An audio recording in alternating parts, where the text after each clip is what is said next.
Alrighty, hello everyone. Welcome to a new series that I'm very excited about on this channel. Hopefully it's a somewhat regular series, depending on how many people I can track down and force onto the channel. But today I'm really excited to be joined by a guest. I've been a long-time fan of his channel and his content, and I appeared on his channel with a really fun episode that I'm very proud of, his Gamer Zone episode where we talked about video game remakes and how lame they are. But the guy I'm talking about, BestGuyEver, is in a bit of a pinch right now when it comes to his YouTube channel and the content copyright strike situation. And before we talk about his career as a YouTuber, because the idea of YouTuber on YouTuber is to talk about the creative process behind YouTubing. We're not just a bunch of AI-driven psychopaths chasing algorithms, hopefully. So, BestGuyEver, welcome to the channel, and let's begin by talking a little bit about your situation, because right now, if people are trying to find you, they can't because your channel's been eviscerated by YouTube. So give us the skinny on this situation, and I really want to try my best to get the word out there to aid you in this time. Well, I appreciate that, Mark. That's very nice of you. Yep, you're a good guy, letting me join you on here to spread the word, and of course to talk about the other stuff. Yeah, it's pretty ironic though that for your series, YouTubers on YouTubers, the first person you're talking to has been obliterated and is a former YouTuber now and doesn't even have one. Maybe one day I will have again. You know, like at the Oscars, in memorial. Is that the first episode?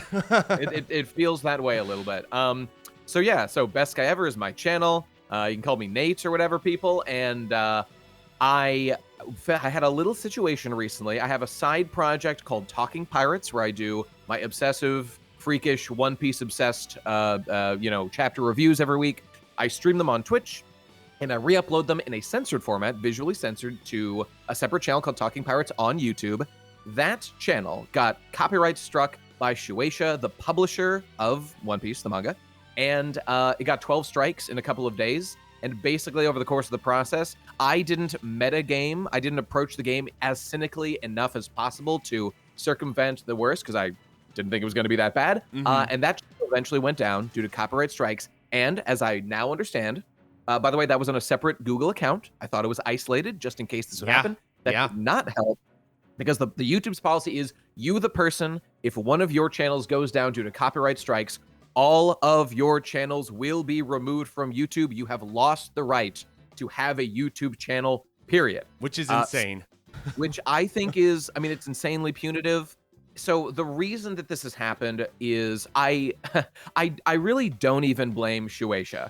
It's a tricky situation where this is a Japanese company that they don't have the same copyright laws as they do in the United States. They have Japanese copyright laws are extremely aggressive. In places that Western people would think is insane to even punish. For example, when Tetris Grandmaster 3, it's a classic competitive Tetris game, the best competitive Tetris game in a lot of people's opinions. When they did this dumbass Tetris reboot or something, Arika decided, you know what, Tetris Grandmaster 3 is like a problem. So they eviscerated the entire competitive history of that game on YouTube. Just boom. Wow. Gone. This is like video game footage of a different game. Like, Japanese I was gonna say, copyright laws, they they are brutal and ruthless, and I am not a fan. But think about that. You know, what's going on there? As in my situation, this is a Japanese company filing copyright claims in the form of strikes on a American platform, YouTube.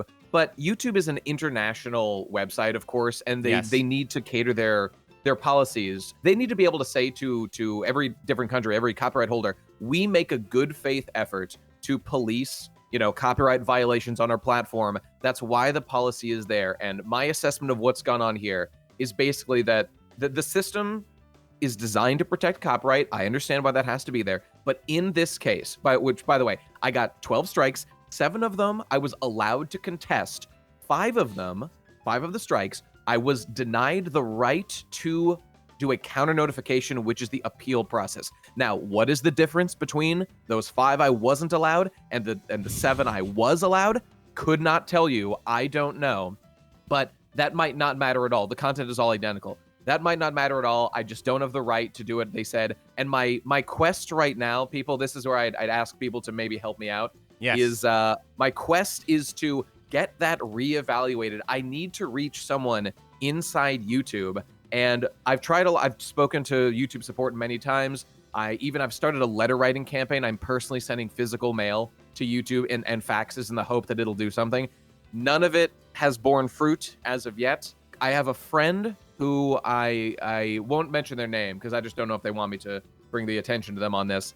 A friend who's a pretty famous YouTuber has a connection within YouTube that could potentially bear fruit. Apparently someone that could get this situation reevaluated, but due to various reasons, that person has not been available to work on this for some time, and who knows when they will in the future. And it's just a totally open question. Yeah. That appears to be the main hope I have of getting this cascade of issues resolved. And again, it's just not to waste everybody's time or bore everybody with this, but it's just, this has been my last month or two. It's super important. I personally feel it's really, really important because I had a smaller scale version of this that luckily did not affect my channel, but it was complete 100% bullshit, which was that way long ago, I reviewed some Japanese indie shmups that were totally compliant. It's Ring 27. It's like this cute little Star Fox looking indie shmup and a few others, totally compliant with every single YouTube policy to the letter of the law. But the thing about these indie shmups that I didn't realize was going to be an issue was that in my reviews for them, in the video descriptions, because these are random Japanese indie shmups and they don't believe in like Steam, at least at that point, they had their games for sale on DL site. That's where they sold these little indie shmups, and they weren't lewd or anything like that. They're just normal games. But YouTube decided years later, not like when I uploaded the video, but YouTube decided years later, you know what? I don't like DL site. If you post anything on there, I'll just consider it porn. If you if you have a link to that channel, whatever that link goes to, we'll just consider it porn. So I got struck like this. It's not a copyright strike, but it was like a lewd, dirty boy content strike. moderation. Yeah. That's like, okay, you get one, and if you get two more of these, we're taking down the channel. What I did is the second I saw that, I was like, oh, and I went through and deleted all the links to anything DL site in my videos. Smart. And I had to do that, but I did that like the day of. But with you, like you said, if the strikes just come in all at once, even if you attempt to do something, the algorithm might be faster than you, and you can't rectify it before it even punishes you. So I got that's lucky. That's basically the issue. I was not given a fair chance, I think, to rectify the. I really think if a human being, if I could speak, get the ear of someone with authority here, the situation was very unfair to me. And this was a small channel. It was a small side project. I thought it was insulated. It wasn't. Okay, that's fine. So it's a quote unquote legitimate takedown of one channel. Okay, that's true. It was like those 5 strikes were found by YouTube's sort of aggressive copyright policy. Well, and let me be clear in case this is ever cited in court or whatever it is. When I say legitimate, I mean, I understand that some policies were followed, but I completely disagree with the core decision-making process about those 5 strikes that when you submit a counter notification, as I did for all of them, what you are doing is you are communicating to YouTube. YouTube's policy is basically the intermediary. They say, we've received strikes. A copyright holder has a complaint about you, and there's a strike on your channel now. You now have a couple of actions to remedy it. You can message them and ask them to undo it, or you can do what's called a counter notification, which is where you send your personal information and you make yourself legally liable. And now it's no longer YouTube's issue. It's you personally are making yourself legally liable for this content, and they will take you to court if this dispute plays out further. But YouTube heard my complaint, my request for an appeal, and for 7 of the strikes, they said, okay, that checks out. We will allow you to do that. But for these other 5, they told me, sorry, I know that you requested to appeal and to submit a counter notification. We do not think that you have the right to this content based on our assessment of the facts. So we deny you that step for these 5 strikes. There were like 13 videos within the 5 strikes.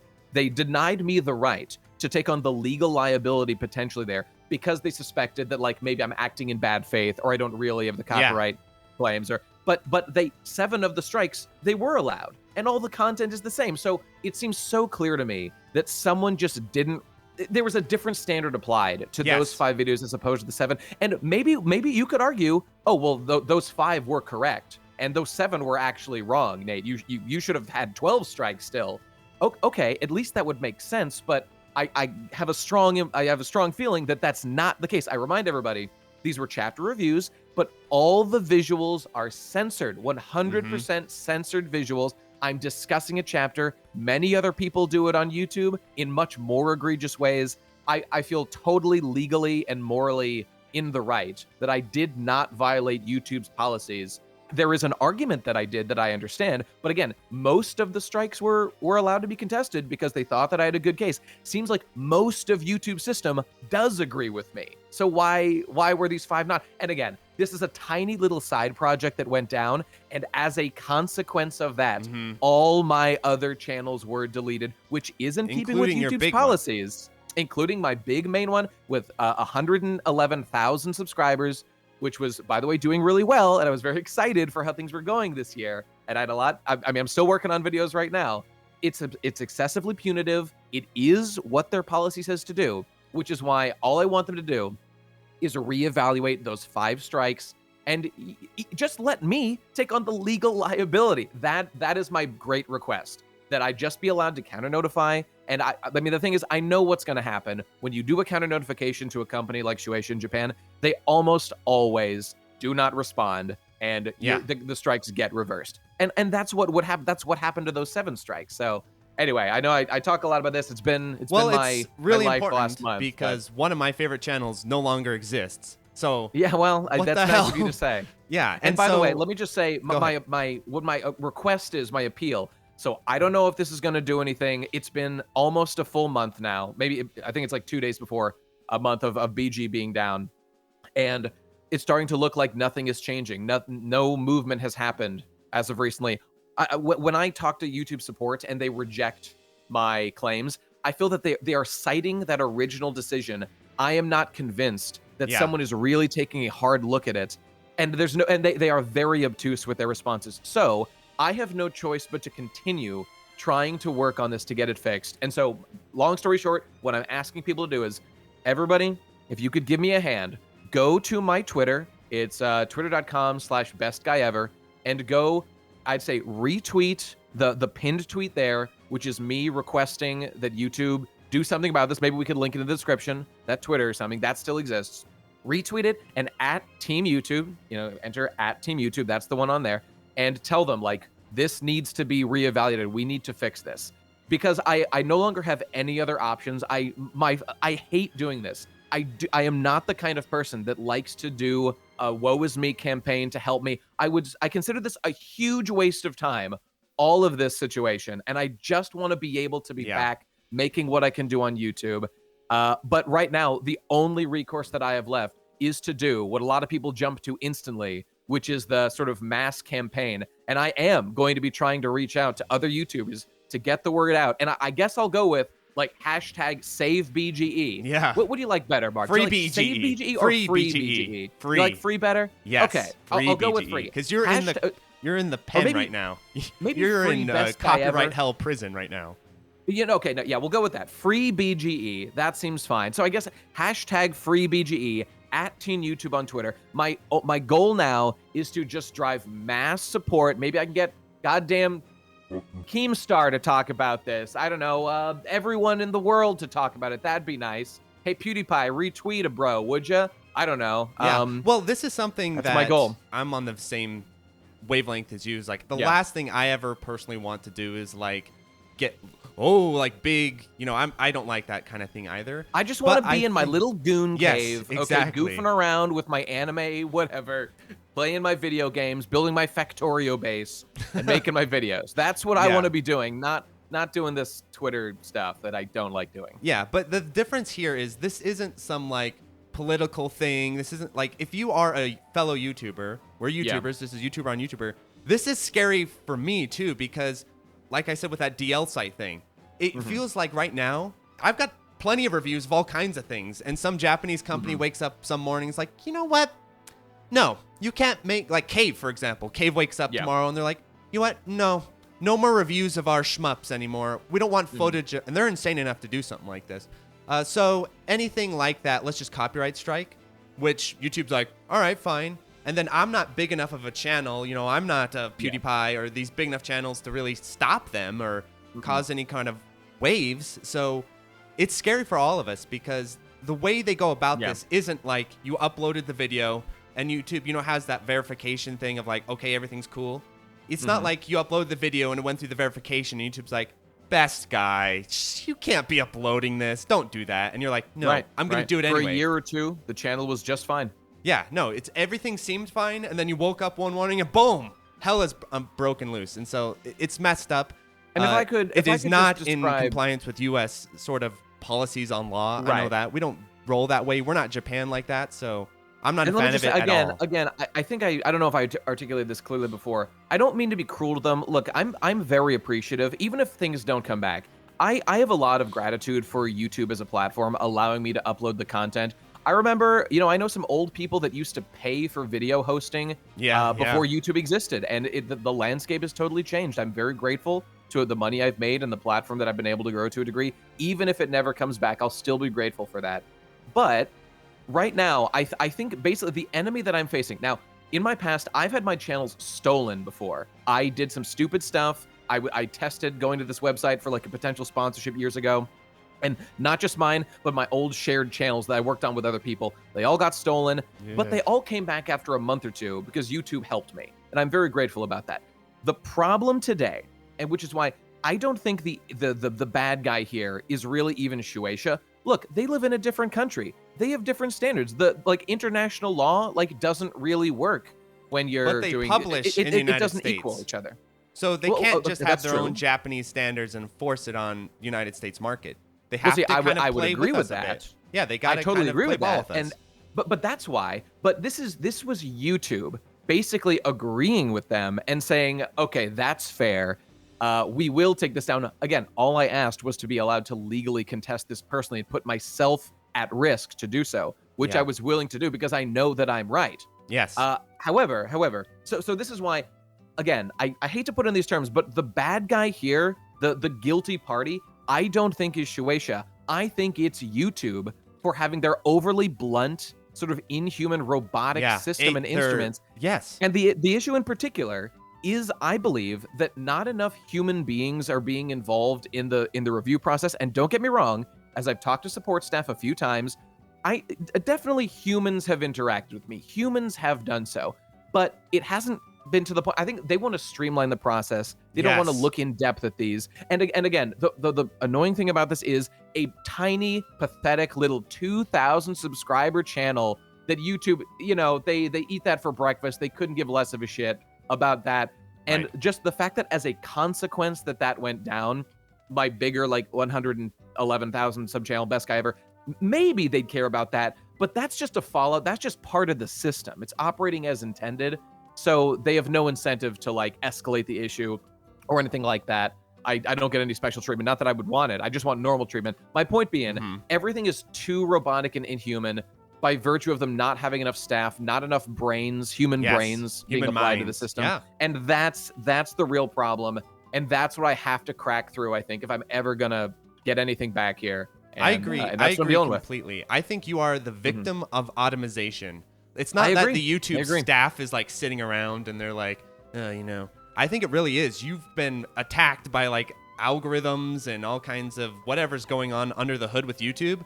And no one at YouTube understands exactly what's happening either. So they kind of just look at it. You've got 2,000 I'm facing subs. The worst enemy of all, a giant bureaucracy where no one is directly accountable. And it's the trial or whatever by Kafka. Yeah, it's a Kafka-esque situation where you can tell the guys at YouTube are like, I don't know.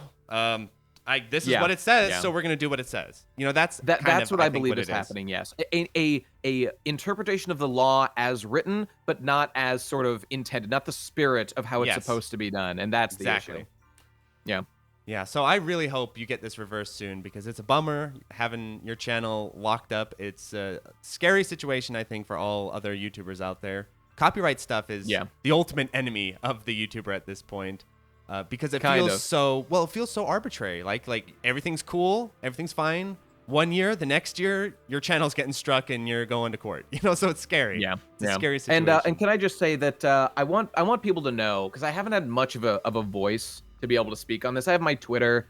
I've been my Twitch streams. I'm still able to do Talking Pirates and my Sunday game streams and stuff. So you can hear me talk about it there a little bit more. But I do want people to know, anybody who hears this, that I'm not giving up. I'm still planning to make videos, and even if those channels don't come back, I don't want to exist in a limbo. Like I have some associates, people I've known who sort of, they've been banned from YouTube. Monkey Jones famously was removed from YouTube, but he's able to exist now in sort of a limbo state where he isn't under his original name. He tried to make new channels, they kept getting removed, but he is back and he's alive.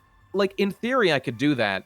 I haven't been like blacklisted in the same way poor old Monkey was, but I don't want to exist with the sword of Damocles hanging over my head at any given time. Yeah. So I just wanted to adjudicate it, but I'm not going to make promises because this has been a very dispiriting. My man Demolition D complained about copyright issues, and an old anime YouTuber that a lot of people will know. He basically abandoned the platform because he went through a lot of like copyright and I don't know, community guidelines issues, I think, and just got totally sick of it.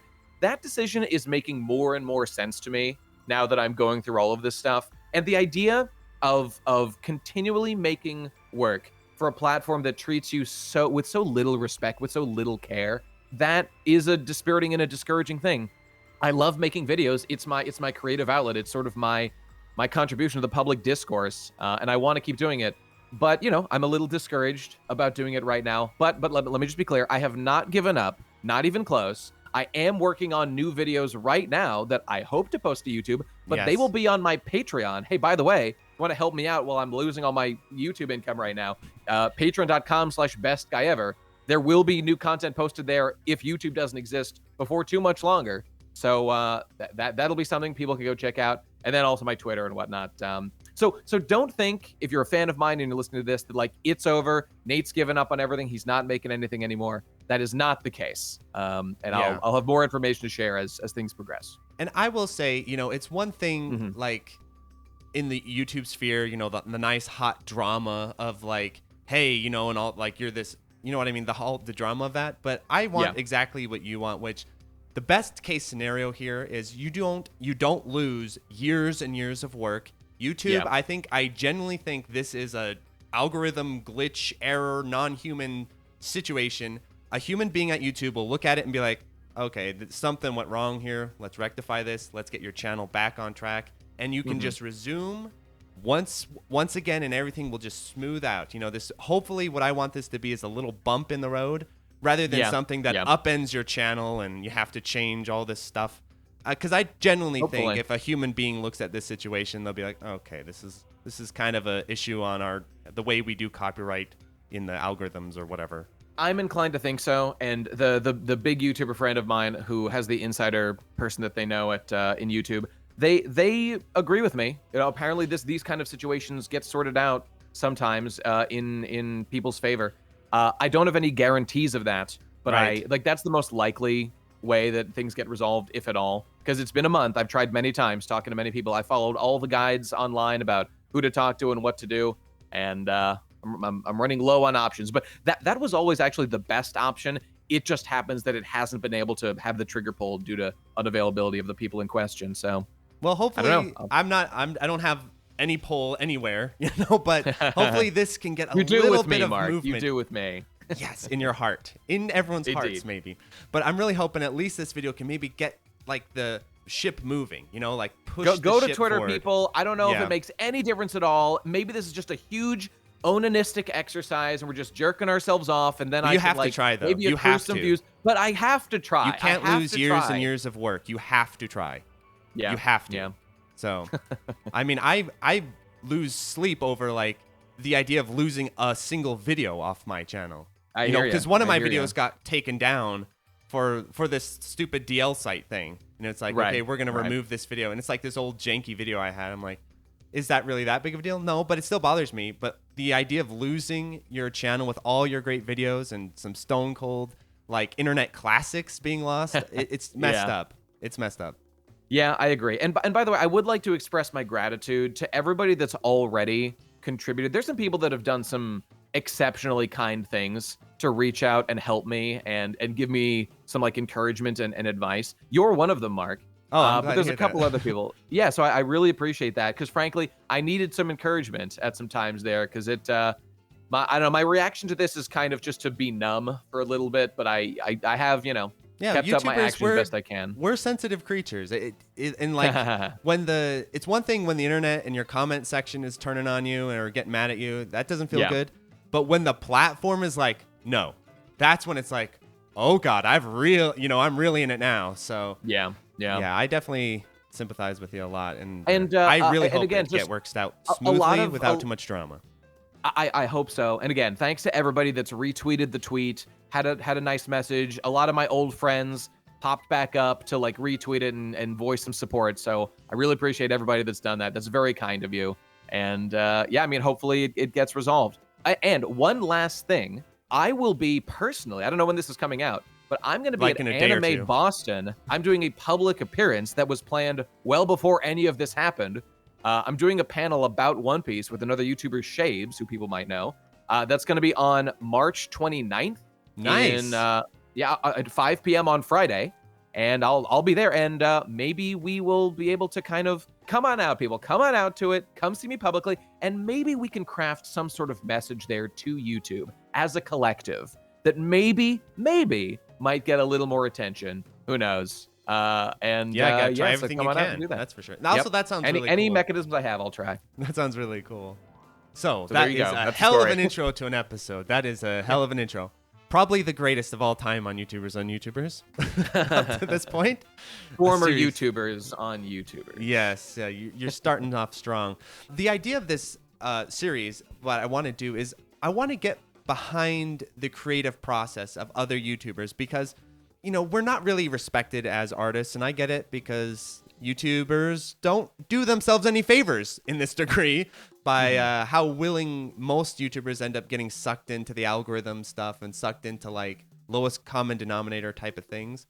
And it's also tricky as a YouTuber too, because you've got to ride this very delicate line of making artistic, interesting ideas, but you also have to make them palatable and also discoverable. You can make the greatest video of all time, and there are videos like this on YouTube where you watch it and you're like, this is hot fire, but it's just in this dead zone of the algorithm, and so it will never be found. You know what I mean?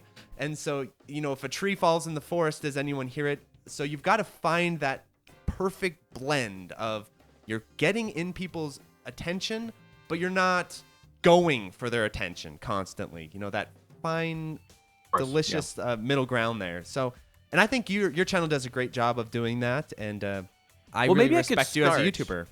Well, I thank you, and I do think I probably do skew more on the, but like the artsy fartsy side, mostly in the I'm up my own ass, and I'm overly critical, and I have specific goals that I'm trying to meet. Let me just start with a little bit of self-deprecating commentary that I feel pretty strongly. I mean, okay, so assuming my channel's ever come back as it was when it existed. It will.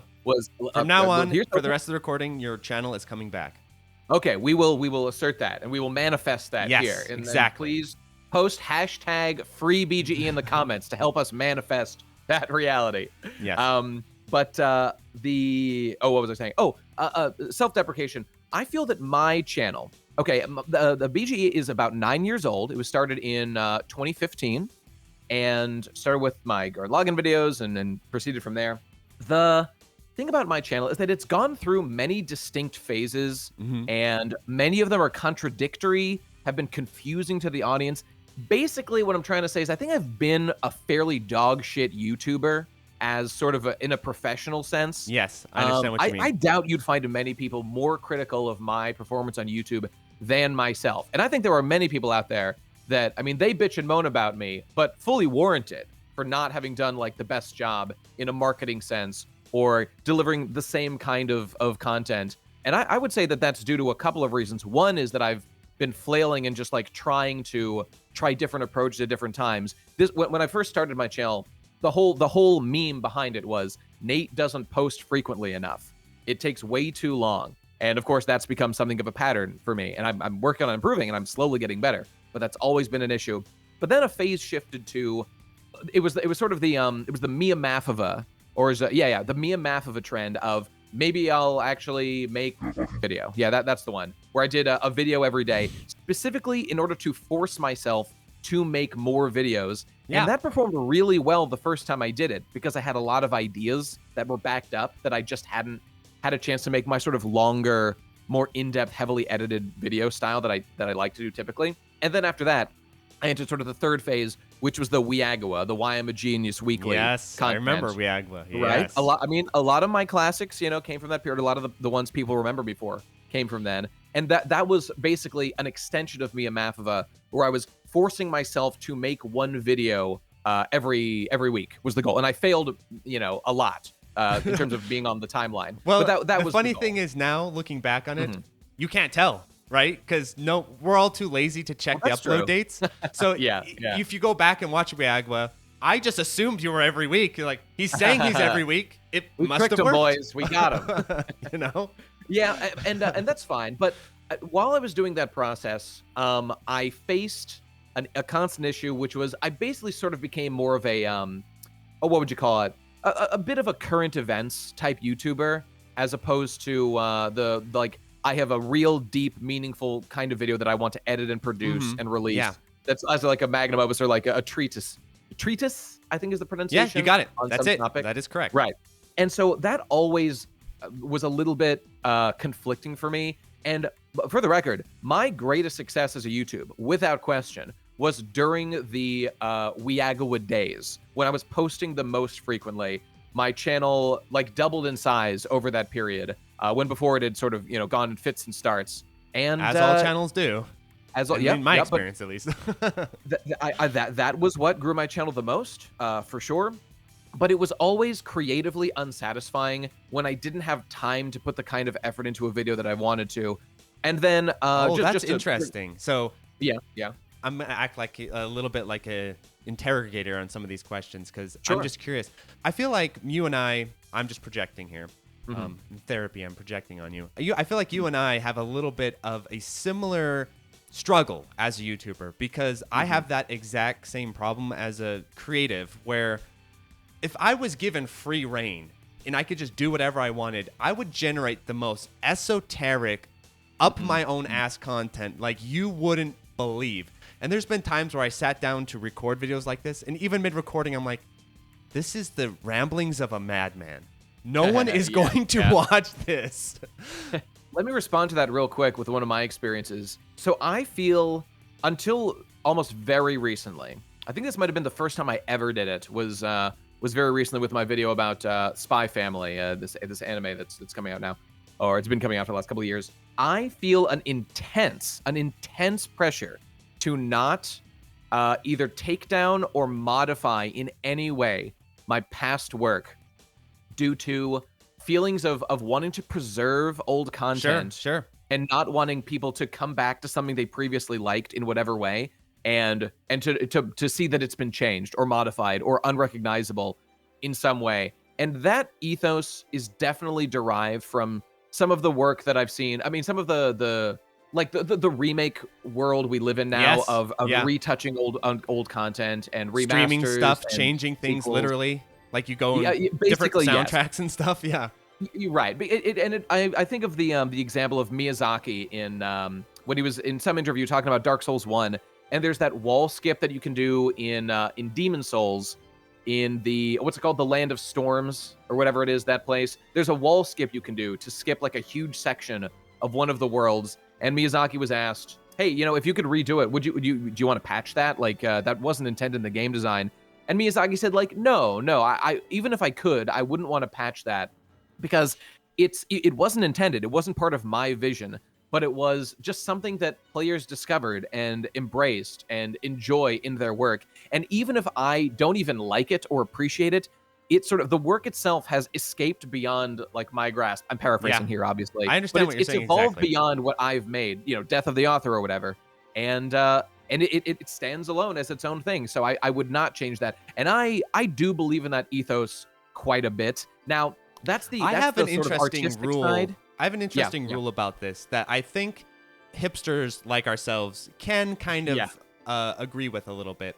You remember I gave the analogy before of a tree that falls in the woods, and if the tree falls in the woods, no one's there, did it fall? That cliche. Right.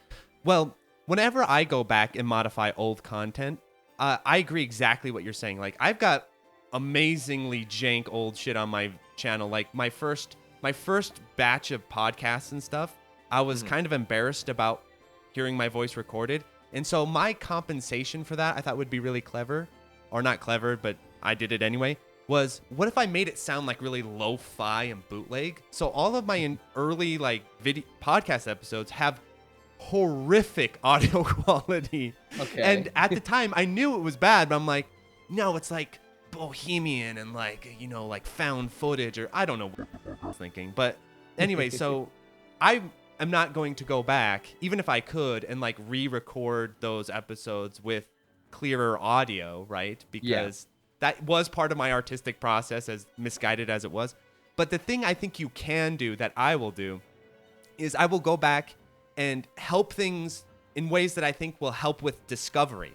Because if no one has seen the video, no one can care that it's been changed. You know, it's like with the publishing thing. It's one thing if you publish a massive video and it's got a lot of, like my review of Remake 4, Resident Evil 4 Remake. Yep. I would never go and touch that now because it's got a life of its own. It's got an audience of its own. I wouldn't go back and mess with that. But if I have a video no one watched, no one cared about, and I feel like I could do something here to bring it back, to give it a little bit more life, because no one cares what happens to this anyway, I think that's where you can go back and kind of revise things and be like, well, change the thumbnails, change the titles, try to like up them, get them in the algorithm somehow. I think that's perfectly valid, because otherwise they're just dead anyway. They have no artistic thing to have conflict with, you know? I totally agree with that. And I've changed my policies. I'm working through this, but let me just articulate the pathology that does exist in my mind, which is like, what about that one guy out there that like, okay, 10 people watch this video and one of those guys really loved the thumbnail. And if I go change the thumbnail now, am I not betraying that guy that clicked on this video? So that's sort of the extreme version. You're very purist. You're very, very purist. I do think these things when I think about changing something. Now, that being said, you cannot let the perfect become the enemy of the good and say that like we must be purely, you know, never change anything. And again, my Spy Family video that I released, it's deleted now, but it'll come back. That's where we're believing it's coming back. The original thumbnail was just a shitty screen cap, and I remember so clearly doing this. I was just really lazy and just picked a screen cap, and it was fine. But then once it came out, it was ugly. I didn't even like color tune it the way I always did. I was super lazy about it. But it came out. It was out for like a month or so, and I said, "This is dog shit. I didn't work hard enough to make this like an attractive thumbnail." And so I went back and I fixed it, and it was much improved and all that good stuff. And so basically, I took a screenshot with zero effort that had been turned into a thumbnail, and I replaced it with like a text and more attractive and the color, popped more and all that good stuff. And I feel totally justified in doing that. Did it make any difference for viewership? I don't know, maybe, but I hope that it would. And just for the record, that I was able to do. Now, there were other videos that I did work hard to sort of make a thumbnail, and there's like some artistic process or, some marketing process was applied to that. Changing one that I actually had put any actual effort into would be a very different question in my mind, because it's like, am I now betraying the artistic vision that I had at that time? It's one thing when I didn't put any effort into it, as I didn't in this case. Right. But if I had, that's a separate question that I have to suss out separately. Well, I think you are, but the question is, are some betrayals justified? And that's a really hard conversation to get into if you're a hipster purist. Ask like my man Judas. ourselves. He'll tell you all about it, of course. Yes, right. Exactly. Did Judas need to do what he did? Philosophers debate that to this day. Decision. Yeah. But I know exactly what you're saying. And I feel like my policy on this, that it's like an artistic concept, because one thing with our purism that can kind of get tricky is we'll take a stance on something. I'll do this all the time. I'll take a stance like, hey, you shouldn't go back and revise previous work. You shouldn't go back and revise things that had special qualities that people connected with. But the problem is sometimes people do that and it's just way better. And then so you're like, what? Now am I denying the improvement in the artistic output? Like, because there are times when this is kind of a very esoteric concept, but we're on YouTubers. This is what about. Like, I feel like there are times when artists are at their creative might. They're at the peak of their powers. And sometimes when they're at the peak of their powers, they will go back and revise old work and actually genuinely improve it. and that's like good. And then there's times when they fall off, like J.K. Rowling or whatever, and they want to go back and like revise stuff that they did during their peak, and that's don't do that. So my stance on this is like, is the artistic prowess improved? And that gets a little bit tricky because people can always argue this or that, whether it isn't. Well, that gets into a subject which I think is what happens with me when I think about these questions. Is I sort of think about like, once you've accepted that possibility and that's become like a rule, or you've been given permission to do that, how will that updated rule set be applied to like all the work? So basically, if you grant the right of an artist, for example, to go and update their work in one instance, what's to stop them from doing that for everything and then just continually being obsessed with refining their old work Rowling, as opposed to making something new? And I mean, over the last 10, 20 years or whatever, with the remake culture and, updates and whatever, being obsessed with making the same stories over instead of making more newer things, it feels like that idea has metastasized and has just been used to excess. Yes. Instead of, well, it is, and more, it's scary, I would say more healthy trends. Because I'll give you an example of like one that is really obviously good and one that, like we're saying, we're not fans of. So like, for example, one that's super obviously good that no one would argue against now is Capcom back in the day with the arcade games. Everyone thinks of this revision of older content as like a modern thing with patches and all that. Like before patches existed, didn't happen. It actually did. A lot of things would be revised, but we didn't think about it like that. For example, Street Fighter 2. The first version of Street Fighter 2 that came out in the arcades or even on the Super Nintendo is, it's not that good. And Capcom kept revising Street Fighter 2. Just look up how many versions of Street Fighter 2 are. Turbo's the good one. Super Turbo, the new Challengers, and some of them are like surprisingly cool, like the new Challengers. But my point is that Capcom released Street Fighter 2 and they're like, I think we can improve this. And they kept updating it and revising it and bringing it forward into what we have now is, everyone agrees, pretty much the best version of Street Fighter, Super Turbo. Same thing with Street Fighter 3. Street Fighter 3 has different versions. The famous version, of course, is Third Strike. Everyone talks about Third Strike. Everyone plays Third Strike. There are other versions of Street Fighter 3. No one, don't even look at them. So if you completely X out the possibility of this being possible, then you do actually genuinely lose out on a lot of fantastic art. But parsing through it is a little bit more complicated, and I think people want a little bit more of like hard rules with these things. But in my opinion, I was going to say, speaking of hard rules, I mean, we spoke about, I think, what did I call it at the time? Like Nate's rules for remakes or whatever it was, my system. Game preservation scale. The BGE game preservation scale. And one of the tenets of that was thinking that, like, look, I don't think that you couldn't ever improve something. So, I try to incorporate the idea that, of course, some updates are actually helpful potentially and can be a very useful exercise. That's why I sort of thought that, like, the proper way to balance this, and of course, it's a generalization. It's not going to work all the time. But in my insane mental landscape where I'm trying to quantify everything as best I can, I thought, okay, here's the rule.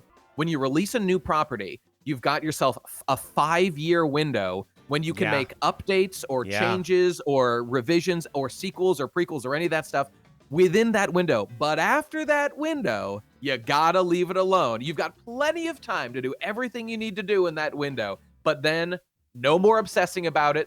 I'm sort of trying to get rid of my own pathologies here by not allowing myself to rethink things after years and years there as well. So I'm part of it too. But yeah, the time is arbitrary. But after a certain period of time, make your tweaks, make your updates, or whatever. But okay, we are gonna move on eventually. Yes, I really agree with this. I really agree with this a lot, because what you're wanting to do is you want to keep the release of the art within what I call the compositional window. This is what I'm saying. All kinds of dumbass. I know what you're talking about already. The compositional window. The important thing. So, like, for example, there are a lot of cases this people don't even know because it happens so quickly. Like, for example, a lot of books, like Harry Potter's, whatever's, that come out, usually that first version has legitimate oversights. Like, Rowling put the death of the parents in the wrong order at one point. So she had to, all right, let's put them in the right order. Like, these types of things that are just like straight up compositional oversights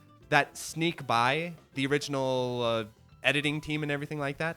But Right. no one even thinks about those because these are these minor tweaks and things that need to happen. But they happen, like you said, I like the 5-year window. It needs to be kind of a short, but not too short. It needs to be short enough that you still have that compositional vision intact. You're not second guessing yourself. You're not sitting alone in your mansion being like, you know what? Maybe Hermione and Harry should have hooked up. Now that I think about it. Yeah, you're not thinking about that 20 years later after it came out. Now that I see Emma Watson and Daniel Radcliffe on screen and they have this chemistry, maybe I should go back and change the books so they can be together. No. But if it's within, you publish the book and then there's reviews coming out and discussion coming out and someone's pointing out, you put the parents' deaths in the wrong order. She's like, okay, so what? We need to live with this mistake forever? So I think I like this. You have a compositional window there to go in, fix mistakes, react to different things. That's a great term. Yeah, because with indie games, this actually happens all the time, and devs will ask me, like, they release a indie game, and, patch culture, we don't want to be in patch culture where you're just patching. But then they release an indie game, and all the players find exploits within 40 seconds. They're like, well, what do I do? Like, patch it. You've got a few years here. Patch it, bring it into your vision. You're still in the compositional phase. Bring it into your vision. 5 years later, you leave it alone. But yeah, I don't want to obsess about this as I often do. I think about this a lot. The new Final Fantasy VII remake part. Well, you got to talk about it. I'm watching your channel. Like, when's the video coming? When's the video coming? I'm hoping this year that I can make my sort of comprehensive treatise. I think I'm saying it right again. On sort of my issue on the remake, and now that part 2 is out, we can see that the trends are continuing and all that stuff. But my point being, one of the arguments that you encounter when you have any criticisms of like even the idea of sort of like a remake, and in this case it's 20 some years later or whatever it was, people say it's the same people making the game. Like, what do you have to criticize? And of course you could say that, well, Tase is no longer directing, he's producing. Nomura is the direct. Of course, all the staff have changed. Of course, that's true. The argument can be really condensed to your point there. We are outside the compositional window, even if Sakaguchi's not even there. Even if it's the exact same team, everything has changed for those people's lives, their minds, the state of the world, their artistic outlook.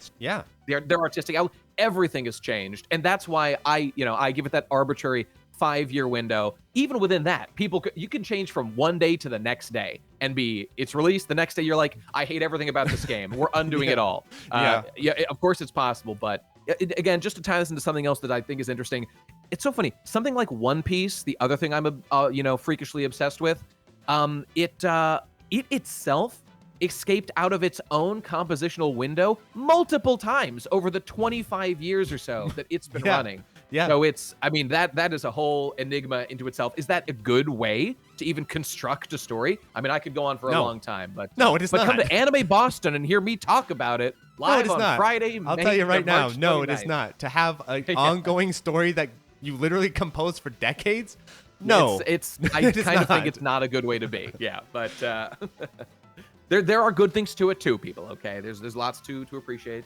Well, the problem with that though is, when you have this long serialized story, is that the arcs that happen later can ripple back, even indirectly, to earlier. So you get actual revisions of the earlier material. There's a certain devil fruit that Monkey D. Luffy ate that maybe some modifications were made to. I don't know what that's about, but people will know what I'm talking about if they're One Piece readers. Yeah, exactly. And there's all kinds of stuff like this where Star Wars famously, right? Like they change something years later in the sequels that ripples back to the originals. I'm not a big Star Wars guy, but it's an obvious example. Han shot first, etc., changes his personality and all that stuff. Yep. Yeah, so all that kind and George Lucas was the archetypal messing with his own creation decades later. He's the guy that started this. He is the man. Yeah. He's sitting down being like, documentary. Yeah, maybe The People Han versus George Lucas about these issues. Yeah. And I mean, that's where I got Red Letter Media's, their reviews of the prequels, where they sort of brought that to my attention. And then there's that one famous line from some guy in there. I think it's from The People versus George Lucas that Red Letter Media highlighted of, art is never finished, but it's abandoned and then shown. And that is what people connect with. And that line, I think I heard that line before I started doing YouTube, period, and Red Letter Media's work in general. I started consuming then. That fundamentally shaped my understanding of media from that point on, as, it incorporates sort of death of the author, the limitations on what an artist the ownership they Yes. have over their own work, and so on and so forth. So that has shaped me. Talking about YouTubers on YouTubers, Yes. the Red Letter Media guys and their Big work, that influence has then. definitely shaped me. Yeah. Yeah, let's go back to the early days of Best Guy Ever, Mr. Nate, making content. And first of all, how do you view yourself as a YouTuber? Like, I'll tell you what I mean about how I view myself. I view myself as a writer who needs to record audio, and then like a writer and an actor who needs to record audio and edit video for people to consume his writing and performance. You know, like I'm a performer. And the fact that I am in the video medium is mostly because I want people to see what I'm doing, and this is the most relevant medium. But I'm slowly growing into kind of a more video person, like through necessity or through interest. Now I'm like slowly paying more attention to like the power of editing and everything. But this has been a slow, organic process. So what was your initial genesis point? So I would say for me, originally it was writing and then performing. But what was, as a creative, what was your initial impulse? What were you trying to do first? Okay, so my initial impulse. So as most people, people may or may not know, so my initial YouTube started with a channel I made with my brother, which was called TBBBAP TBAP, or Two Best Brothers Bitch About Ponies, which was a My Little Pony Friendship is Magic review series that we did weekly. And we had some modest success doing that. And we made that for a couple of years. And so the reason we did that was, and very little has changed for me, it was a show that we both enjoyed. There was a lot of discourse about it at the time. And we talked about it a lot anyway. And, you know, we, in the same way that I gush about One Piece, I've always done that since I was a little kid. My brother was very similar. Ben Saint, another YouTuber, he still has a channel. Go check his stuff out. And we just decided, it was Ben's suggestion, I believe. He was sort of a little more clued into the YouTube scene, and he was kind of giving me suggestions on like people to watch. He's 2 years older than me. Okay, yeah, that's right. That my makes older sense. brother. And so he was always kind of tapping into these things before I had a chance to. And so he recommended to me, he was like, Nate, there's a lot of people talking about this show, doing YouTube. Why don't we just do it? I believe it was his suggestion. And I said, yeah, why not? So we took conversations that we were already having. We just decided to record it. We had insanely low-level skills back then. You could see it, like the first videos on the channel. And it was, well, it was what it was. It was just two people talking about the show, and it got a little bit of a following. But you know what's so funny about that? It's the way I would say, like, rapidly, it's like we were possessed by spiral energy, the level of our development. We so quickly went from like insanely basic work to, I mean, this is like with any skill, once you start applying yourself to it. Well, depends if you have talent or not. Like, I suppose that's true. I suppose because there are certain skills. I'll give you an example that's a little bit more sure. self-deprecating. I've always felt like I've had a talent for talking and performing and like, you know, that type of thing. Verbal talent. I've always had that. Yeah. But I've always deeply in my heart longed to have compositional artistic talent, to paint, to draw. Yeah. That's always been a yearning of mine. But oh my God, I have struggled and I suck. And I developed this skill at the pace of a turtle, you know. But you hand a microphone in my hand, and like you said, boom, it's just happening. It's just occurring. Yeah. So some of us have like natural strengths, and I would say a very natural strength of you watching your channel. And I always watch for this among other YouTubers. You have a natural verbal strength, a natural strength with your words, being able to speak. So I suppose that's true. That would be probably one big reason why it just started to snowball. Because some people I know who like want to get into YouTubing and stuff, getting on that microphone and speaking for them is like the hardest part. You know, doing the video editing and stuff is actually more natural to them. But like the on microphone words flying out of your face can be a struggle for certain people. So and for the record, you know, I have a history in theater. In high school, I did musicals and plays. Really? And a little bit in college as well. Yeah, so that's kind of my theatrical background. I felt like you did. I didn't want I've been told I have a sort of theatrical voice, or like a radio announcery voice. Yeah, and that's I good. Imagine it was cultivated. Because you know how to project. That stuff. You project, which I so I'm told by the people around me. Well, I'm a big fan of that style of speaking, and I had to kind of force myself to do that. If you go back and listen to my earlier videos, I have a more kind of like this type of speaking. I spoke more soft, and I spoke more, and I was like, no, I've got to project. Yeah, and I actually came up with this watching theatrical performances and watching like actors and like, okay, actors project. That makes what they say more interesting. So yeah, you have a real talent for that. And I can absolutely see the theater background. Even like watching your Wiagwa Weekly, I'm like, oh, this guy has timing. He has like a time. This is why I really like that. Not just because of what you're talking about, but because when you're on camera, I could tell you had timing with the way you like moved and used your hands and everything. Oh, this guy's got timing. Well, thank you. But you know what's important about that to note, I think, is how you said like some people feel nervous when they're talking on audio and camera, and that's totally fair and true. But one of the things that really, I think, early on totally eliminated that for me was just the power of editing. As simple as that. The fact that if you make a mistake, it is easily removable. And I mean, with Wiagwa, I didn't have scripts for those. I would often make notes for myself.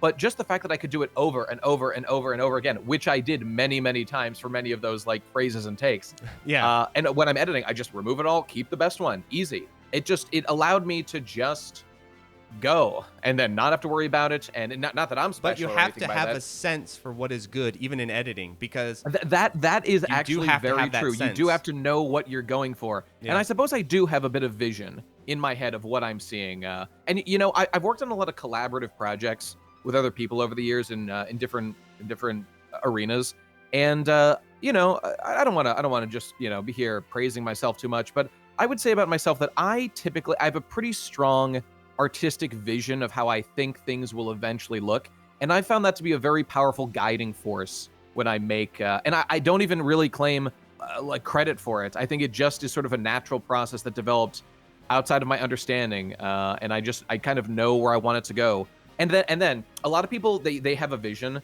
and they'll get stuck because they don't know how to achieve it. But let me just give a little advice out to anybody there.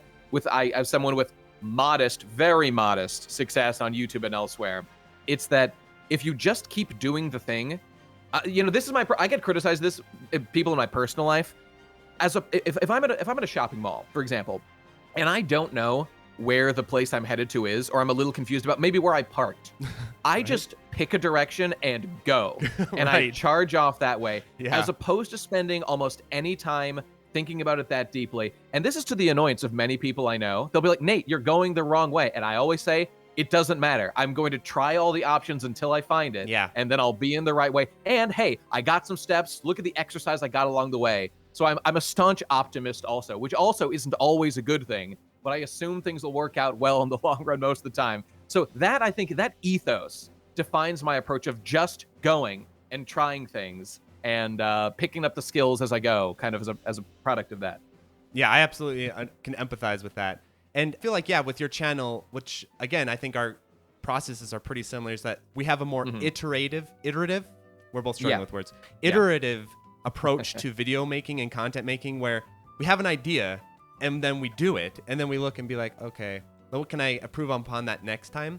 But some people, I know their creative process is a little bit more like, they don't iterate. What they do is they just revise, then wait 3 months, revise. That I could not recommend against that more strongly as a YouTuber. Especially in YouTube. That is not the meta. Yeah. You're not creating the grand American novel. Exactly. As a beginner YouTuber, you are not going to be I mean, this is true of any pursuit that you start. You will not be great when you start. I just strongly recommend you just start making whatever. You could look at my old videos. They're mostly not that great. Plus, I had the advantage of having an old channel that is not the thing that I post to anymore. Right. But one little anecdote, T-Bap or whatever was not the first time I tried to make YouTube. In college, my friends and we wanted to make like a game review channel, and we were going to call it 3 Guys and a Guy is the name of the channel we were going to call it. And it was like 4 or 5 of us or some number. We're going to review games, and I can't even remember what we were going to review. It was like one of the Tales games, or that's not even right. I can't remember. But the point is, we got together. We had like a little panel. We used like the college accessories, very low level technology at the time. We filmed it and we tried to edit together, and it was horrendous. It was horrendously bad and uncharismatic and awful. And so we obliterated it from existence. As far as I know, it doesn't exist anywhere. And we just all moved on with our lives. But that was sort of my first attempt. But we completed it. It was done. But then we just knew this was too bad and trashed it. So I was able to build from that learning experience anyway. Yeah. Yeah. Yeah, I have a ton of stuff like that. I remember my first ever experience with filming or like creating any sort of artistic output, besides my own like messing around with tape recorders when I was a kid. Like I always kept trying to record, I don't know, like some kind of fake news show on tape recorders. But then I remember in high school we had a health project that was like make a film about, I mean, it was so vague, but the film is that I went to rob my friend's house, and then I found out that he was like a Satanist. And so we decorated his house with all this like satanic imagery and like put candles and all kinds of and the idea was like creeping in through his window and like breaking in. Then I open it and I find like, oh my God, my best friend's a Satanist or something. This doesn't exist except in some Bolton health class, which is probably thrown away. But I remember like really enjoying that process and then being like, I obviously like this way more than anything else I'm doing in school. For me, YouTube, it's the performance aspect of it is definitely relevant, and that's what my background kind of related to. I did a lot of sort of acting and performing stuff, and I did like chorus and all that performing stuff early on in my life. But one time I believe it was also in health class, I did a project with my friend Ben when we were very young, and we had a presentation. It was sort of, you were given a presentation to do an interview with a famous historical figure, and ours was Mahatma Gandhi. Nice. Maybe this was history class. I can't remember. But as opposed to everybody else that did sort of this, I think this was Ben's idea. But nonetheless, we performed it together. Instead of doing like just a normal sort of interview, for whatever reason, it possessed us that, well, Gandhi's dead. So obviously we need to do like a necromancy resurrection of Gandhi to bring him back to life and then interview him. And so I played revived dead Mahatma Gandhi, and I answered questions, and for some reason this was the voice I talked in when I was Gandhi. I don't know why. That was like, that's Mickey not an Mouse Indian Gandhi accent at all. But, and so just that like performance element, I think I don't know, I've been doing that since forever, so that plays in my YouTube stuff for sure. Do you ever, as a YouTuber, outside of YouTubing, like ever think about, hey, I want to go back and like do theater or anything like that, or like I anything actually in that do sphere from time? I haven't done anything like that, but it actually does occur to me that I kind of miss doing that stuff on stage. I stopped in college, but maybe like a local theater or something. It's just a time thing. Like I've got a lot going on in my life, a lot of personal stuff. So I'm not going to make the time to do that anytime soon. But one day I would actually enjoy doing that kind of stuff. Yeah, I was watching The Sopranos. Most of my ideas come from random stuff like this. My life is swayed by media in so many ways. I was watching The Sopranos. You remember the episode where Christopher goes to acting class? Of course, of course. Well, outside punches the guy who's his dad. But the part about it that stood out to me, this is so YouTuber brain, was there's this like line in there about how writers should take acting classes because it helps them write better. I'm sitting there watching Sopranos like, I should take an acting class so I can write better and be a better YouTuber. And so that's been something I've been kicking around in my head. It's like, maybe I'll go take an acting class. Yeah, I know people that have done like writing classes to improve like their YouTubing and stuff at local colleges and stuff, which seems like a very wise thing to try. Why not if you have the time or availability? Yeah. Well, I feel like writing, because I did all the college writing, God knows. Oh my God. Yeah, I did so much writing in college. But I didn't do any acting. I probably could have learned way more if I just took some acting classes. So there may be a day there's some video of me in community acting class or something or whatever. Well, I don't know. There's a lot of sort of acting heavy type YouTube. I mean, there's a certain genre of guy. You'll see a thumbnail and they're like in costume as sort of relevant to the. But and I mean, I'm sort of from that tradition cheesy. too. Some of it can get like really cheesy, and so for sure. You know what I mean? I was more thinking along like having better presence and like having, like I said, with you and your Riagua videos, right? Like you're not like, you're acting, but you're not like hamming it up to the point of being kind of a gimmick or whatever. You're just having a fun, it's not a character on camera presence. It's exaggerated. Yeah, exactly. You're performing, but it's not a gimmick. It's hard exactly to describe. I know what you mean. I mean, I've me and many of my contemporaries over the years, we've talked about like what are you doing when you're YouTubing? I think it's a little disingenuous when some people say that like they are acting as a character when just like, for example, they're describing like why they liked a piece of media. I mean, that's not exactly what's going on. You're just like, you're reading a script, or you're performing. You're performing, but I mean, the character is you at the end of the day. It's not like you're someone else, where unless you're, like my good hero Doug Walker, the nostalgia critic, and then he is actually a character with distinct like personality and what's funny, you bring that up. AVGN is the most famous example of this, where he is acting as a character, acting as a reviewer. And the funny thing about this is, I've been thinking about this, or noticing this lately, is AVGN at the time, and he has always talked about, he comes from like a film acting background, in the video games, there's kind of like the medium in which this is taking place. He doesn't consider himself clearly as like a video game critic, but the really interesting thing is you look at video game critics on YouTube now, and they are still heavily influenced by AVGN. And it's funny, like, they take a lot of the sort of tropes and things from AVGN, but they forget in the core, AVGN is actually a performer acting a character. Do you know what I mean? They forget that aspect of it, and they start to treat AVGN as like a person, like the guy he is on camera is the person. It's hard to exactly describe, but I understand what you're saying, and that is true, especially in his case. I mean, that definitely is a character that's being performed.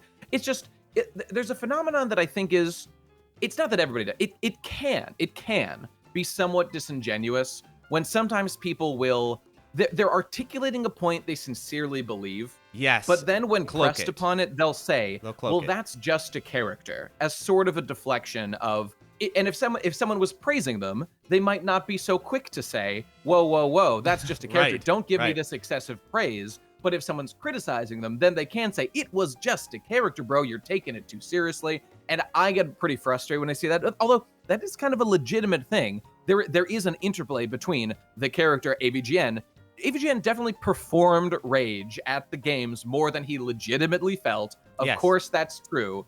So there is a character that's there. But to use that as a total deflection to say, none of it meant anything, I wasn't attempting to make any legitimate points there, it was all just a show, that is when I'd say, well, you're being too defensive with that. Yeah. Right, it gets very gray area with that kind of stuff. And this is why, for example, AVGN of the world, because I consider myself more of a writer and a critic than an actor. I just was saying, like, there's elements of acting that can help you be engaging and performing. Like with you and your videos. My favorite video of yours, of course, I told you many times, is the one about Tifa and about Tifa's tits. Yeah. And how I agree with you completely. Like the importance of her body type as actual to her character. That's really important. But Indeed. When you're doing that video, obviously you're presenting it in like fun ways, and you're like exaggerating certain things on camera and everything. Yes. But what you are saying, you believe, and there is the underlying ethos you're trying to communicate. I would not hide behind the shield of, it was just a video, a silly video, exactly. man. No, that is not what I'm doing. Right. Now, some people are doing that. I'm definitely not doing that. Yeah, and I'm the same way too, where I want to bring like an entertainment aspect. This isn't school. We need to entertain to some degree.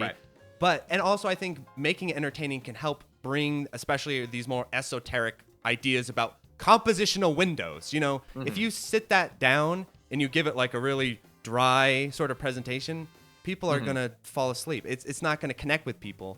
So like having more interesting, entertaining ways to explain these concepts is important. But I agree completely that we are, at least for my channel, I'm a writer. So the things that I say, I mean. I do say what I mean, unless I'm being obviously funny a little bit here and there. But you know what I'm saying? Yeah. For the record, people, like as Mark said here, like I do make jokes. Okay. We have to use this is a popular word now, we have to use some media literacy and know that like sometimes people are joking and not literally ever, even if someone has an overall serious point, like you could make a joke, like when you say Cloud does something annoying in Final Fantasy VII, oh, I'm gonna kill him. Do I mean that literally, or am I joking? Okay, we can analyze this a little bit deeper. So yeah, my point is like not everything is a black and white. There is an interplay here. We do have to interpret, use our brains a little bit. Yeah, and I think most people get that. That's important. But I think my point is though that is important, like to cause that engagement on the. Like I said, if you just laid everything out as like, this is what I believe, compositional window. It's not right. Not only is that not interesting, but I think it actually doesn't bring home the concepts as well. Like the fact that your audience has to sort a little bit through what you're saying and be like, is he being funny there? Is he being serious? Oh, I get it. And the fact that you can I think get that's a more brings you in. human that's a more human way of communicating to begin with. In my day-to-day life, I mean, everyone does this. We're all humans and we live in a emotional society and whatnot.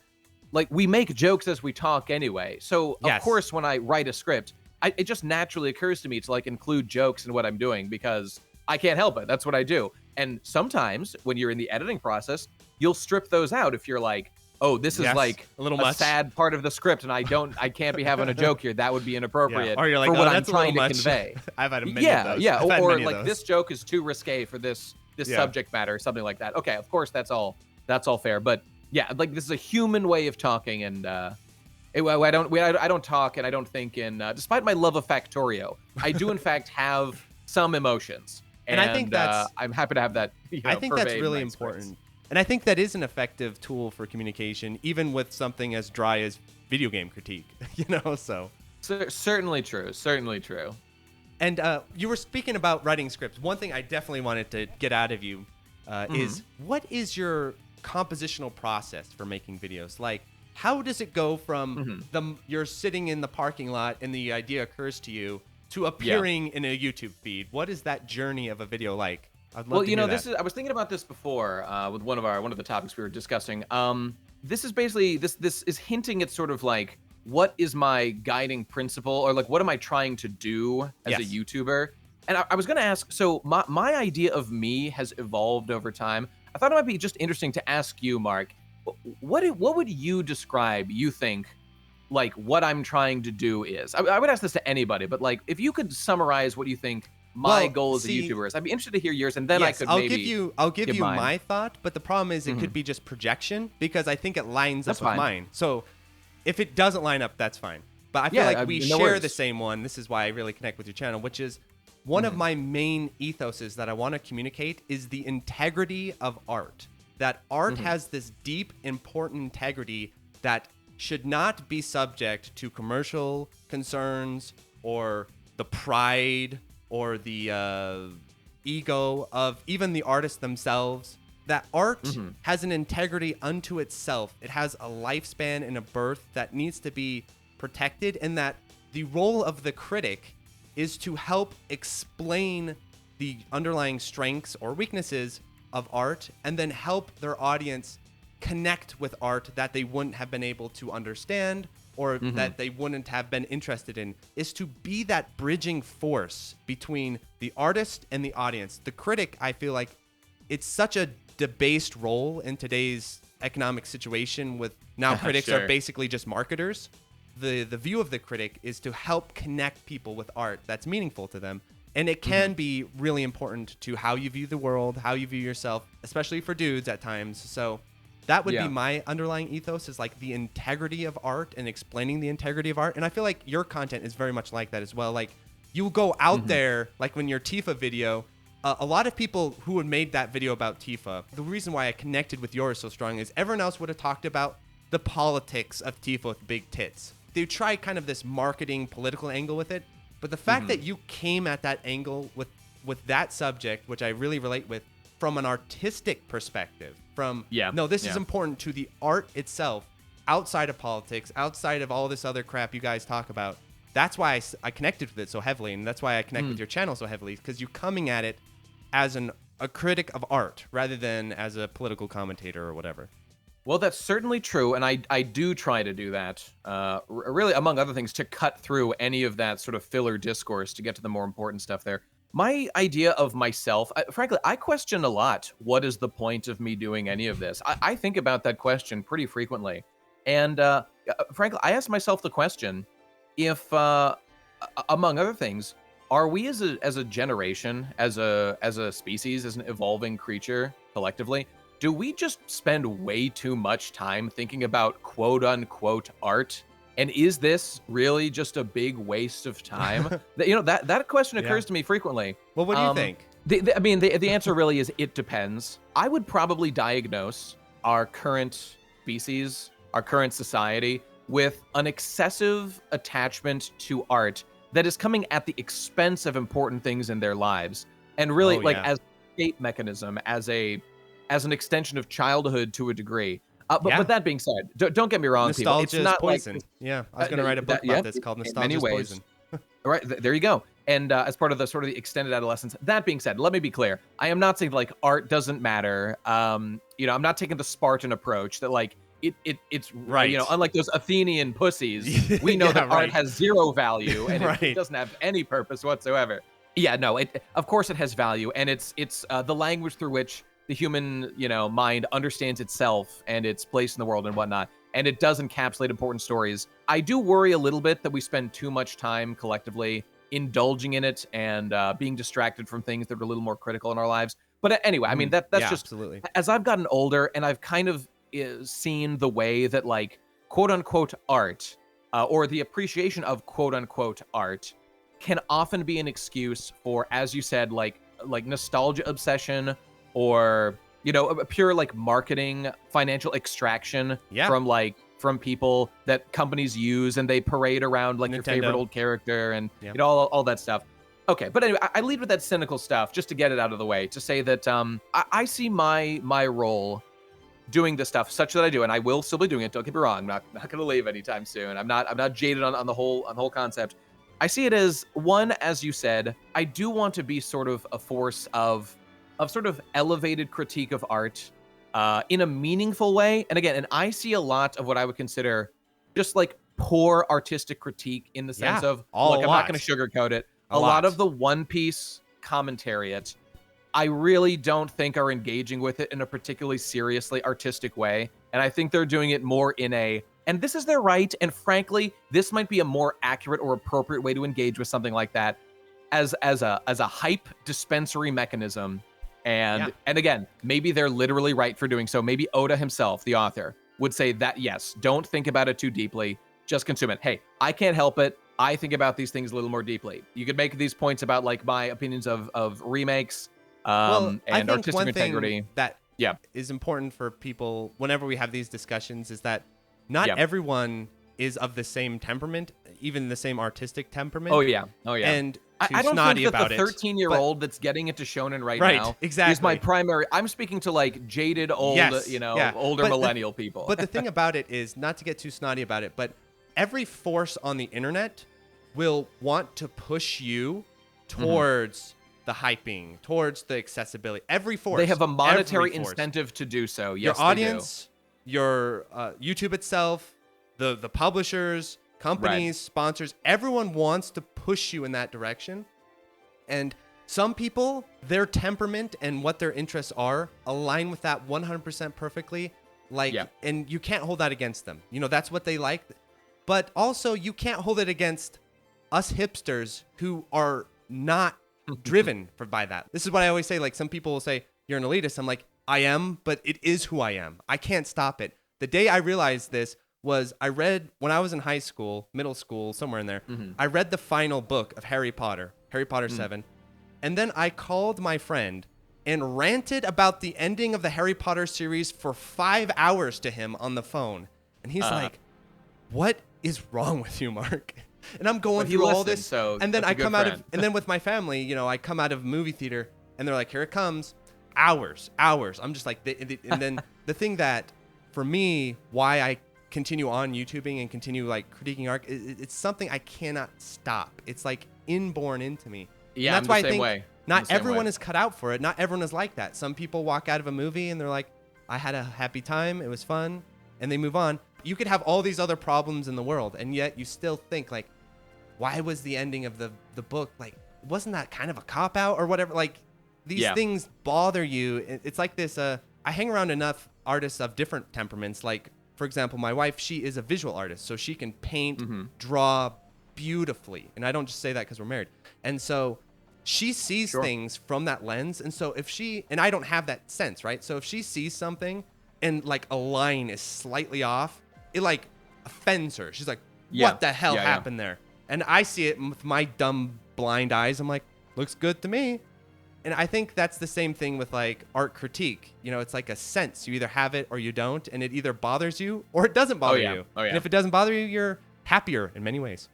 I know a lot of sort of older people that, just for example, because I'm a big anime fan, they basically just lack the ability to perceive sort of artistic content in something like anime, even what's generally considered higher brow. Right. Not that, I mean, I could make many arguments, but like Miyazaki is more accepted in the West. Or Ghost in the Shell. Yeah, that's true. That's certainly gotten some acceptance. But from like your average, like your parents, your normie friends who don't know anything about it, especially older people, sort of have a tough time taking animated media seriously. But the whole point of it is that there really is meaning in some art, and anime is a funny example. For example, because a lot of anime is extremely vacuous. Yes, it is. I'll tell you one of the things that bothers me.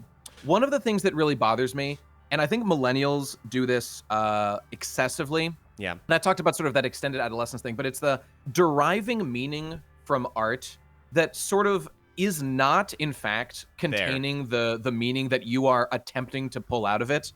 And the pattern-seeking human mind at work, basically, deriving meaning that was not there. And that's different from saying that, like, look, in Ghibli movies, for example, a lot of the meaning there is about depicting, just for example, like an optimistic worldview, like the environmental details, the world that it's set in. Like those things were selected not randomly. Like my favorite is Princess Mononoke. The setting of like journeying to this this world in which nature's in conflict with like man's development and the conflict that ensues, and about finding peace between like these two foreign worlds that Ashitaka and Mononoke Hime herself sort of find a balance in the end. That setting, like that's not an accident, the way, or just following the modern trends, the way that like my new anime about girls, but they rock climb in this show. That is almost an accident. Yeah. That is just following the popular trends. But you could make a 1 billion hour anime analysis video about the deep meaning of the socioeconomic conditions of the rock climbing anime girl. And it's like, okay, again, media literacy. I see these, and this is like the new thing, Nate, is that you say this as like an abstract thing. This is it. This is like the new thing on YouTube. You know, I don't know the guy that well. I haven't watched his videos, but those like hours-long videos about like those Disney Channel shows, like iCarly and Cat and whatever they are, like that is almost exactly what this is. And again, so if you want to watch it through the lens of like, what if I were to interpret this as though it were serious art?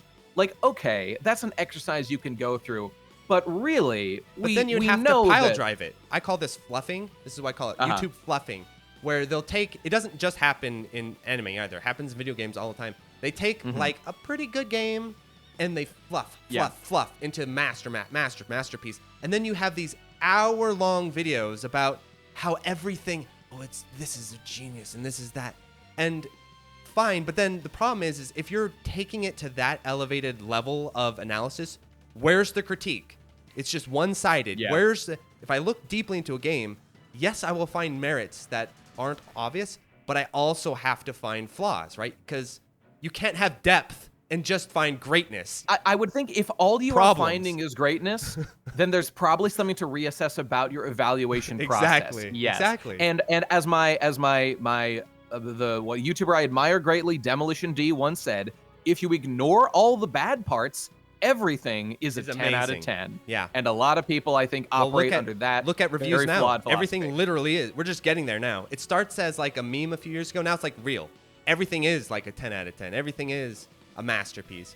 And by the way, I did want to go back real quick because you asked me sort of what's my ethos about making videos. We've been talking about this for a bit, but I really wanted to highlight a second one, and I've been thinking about this for a while. I don't think I've really articulated it clearly anywhere, but I've sort of developed an additional goal or modus operandi or what I want to be doing with my YouTube, and I've been trying to do that recently. And I've worked on several videos. It's funny, most of them haven't come out yet, but I've been working on some videos for a long time in this ethos, and I really want to start doing a more, not that I think I do too much critical stuff or anything, but I want to highlight great things that I think have been underappreciated or were not shown to the, and one of my basically my original video on my channel was about Gurren Lagann, and Gurren Lagann was extremely popular, but there was a real mission statement that I had there, and this is I think why that video did well. I mean, it might have done well because I was praising a thing people already love. Of course, people are going to like that. But there was I had a fire under my ass because there was a misunderstanding about what that story meant. And the popular line, people forget this now, and maybe I did something to change the perception here, but a lot of people said something that like Gurren Lagann is mindless fun. And there is, Right. like just the turn off your brain. I won't even mention the people who I've poked fun at in the past, who have said this. Nobody's a monster who did any of this. I just think they made a mistake here and they didn't apply enough of a critical lens. But it's not even hard to see that there is a ton of meaning in Gurren Lagann if you just pay the bare minimum amount of attention. And so my goal there was to really articulate this has meaning, and I'm going to walk you through it baby step one at a time to show that this story that means something extremely important to me. That I even today, like the Gurren Lagann movies just came to American theaters in February or January, February, very, very recently, and I went to see them, and it was awesome. And I watched the show again before that, and it holds up. It means something. It's very special to me. But point being that I sort of want now and in the future, I want one of the things I do on YouTube to be just highlighting things that I think really deserve it. Or either clarifying things that need to be shown as to why they're great, or highlighting undiscovered things, underappreciated things that need more attention, and being something that brings that to light. And I won't cite any specific examples because I've got several videos planned in this, and one of which is almost done, but I just need a little more time to finish it up and get back on YouTube. Yeah. So anyway, that's sort of one of the main things I want to do on YouTube. Criticizing art, absolutely important thing. When I get and finish, hopefully this year, the FF7 remake, video. That needs to happen. I'll just it will happen. It is coming. I have to play the new game. Yeah, it will be done. Critical I have lens. to pause you here because I feel your absence here, because I remember I'm not big into video games and stories type. Like that's not my thing, and I also have some critiques as video games as a storytelling medium. But that being said, even though I don't connect with Final Fantasy on that level, I am still, at the end of the day, a artist, upster, hipster. And so even though I didn't really care that much about Final Fantasy VII and its story, it was really refreshing when the first one was coming out, Remake was coming out, to hear your channel and other channels talking about this issue of like revising art and, all that kind of stuff.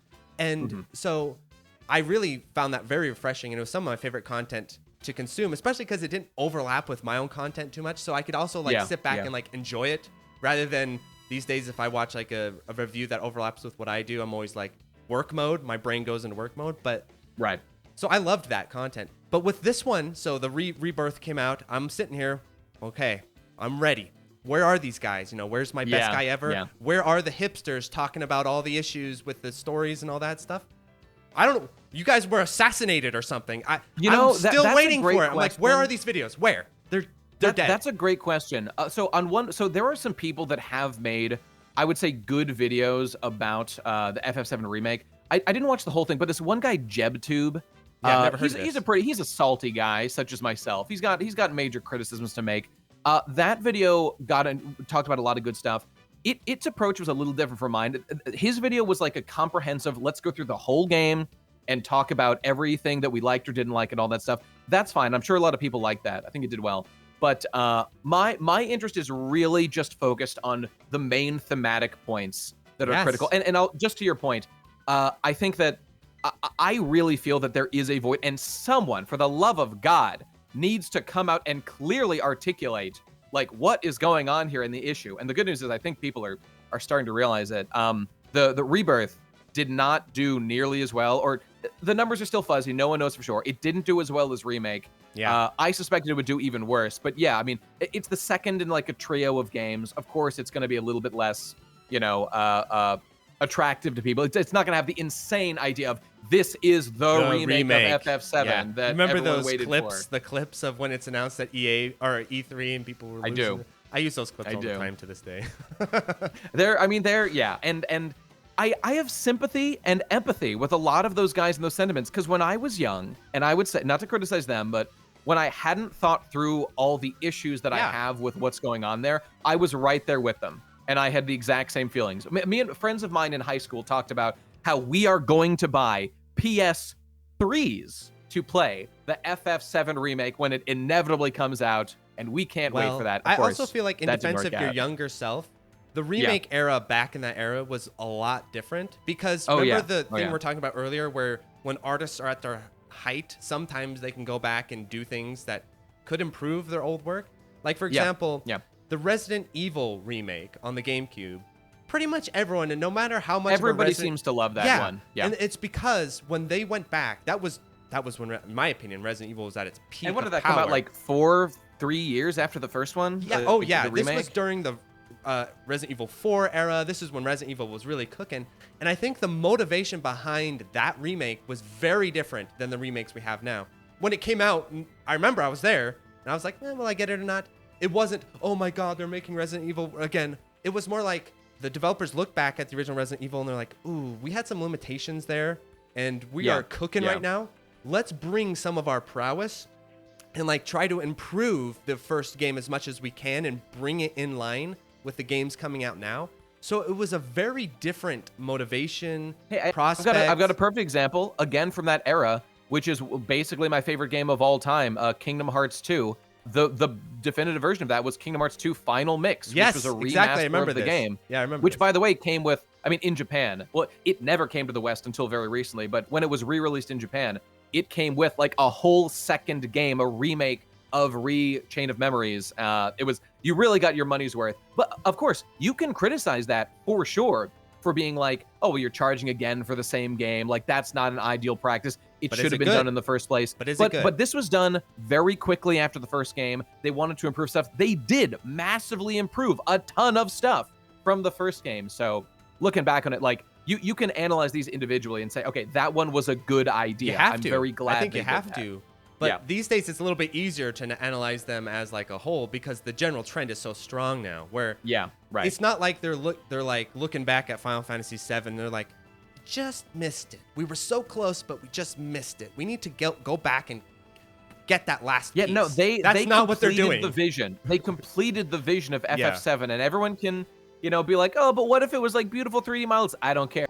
I love the Lego models. I love them. I think that, and by the way, that's not even a joke. The animations and the expressiveness of those 3D Lego models, like they were making up for the fact that they could not, do detailed, high definition, real looking animation. So they move like crazy, and they have all sorts of charming points to them that I love artistically. And by the way, all that totally gone from the remake. It's a different vibe, different atmosphere. If you love it, that's great. But you could easily argue that artistically the original is vastly superior, as I would. Or even if this remake culture exists, and it's going to exist beyond our powers, at least have there be, for our own sanity, this sphere of hipsters who just bitch and complain about it, just for our own sanity. But for me, it's a little bit sad now because when Remake came out, that existed, your channel and other channels doing that, and it was like refreshing. This Rebirth, not a peep that I've seen. Bro, so I'm like, big Square Enix, big YouTube is taking me down. They're shutting my voice down. They're not Square letting Enix the word is get out. paying for you to be shut down. That's why you're shut down. That's right. You know what this really speaks to me though? It kind of feels like YouTube itself, this is definitely relevant to our conversation. Is it just me, or is YouTube kind of not have as much interesting artistic voices on it?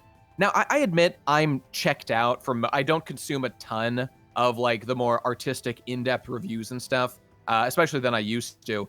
But outside of a few names I can mention, there are not a ton of people that I look to for like deep, meaningful critiques of this kind of work. It feels like there's a lot less than there used to be. Maybe I changed. That's entirely possible. But I don't know. I feel this very strongly in the anime world, anime especially. Actually, video games I think are doing better. I can anime tell you as has an outsider. consolidated.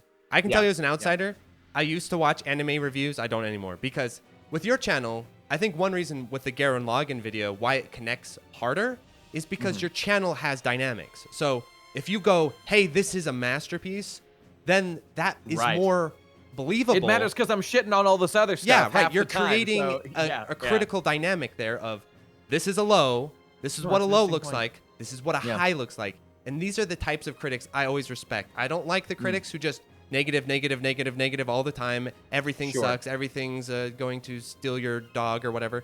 But then I also don't like fluffers, hype, everything's great. Everything's great. Because then if the hyper makes the Garen Lagann video, it's like, oh, so Garen Lagann is as good as Rurouni Kenshin, is as good as this game or this. I don't know many anime, but you know what I mean. Like all the anime are good, you know. So like you need that dynamic of this is what a low looks like, this is what a high looks like. You know, I really appreciate missing that now.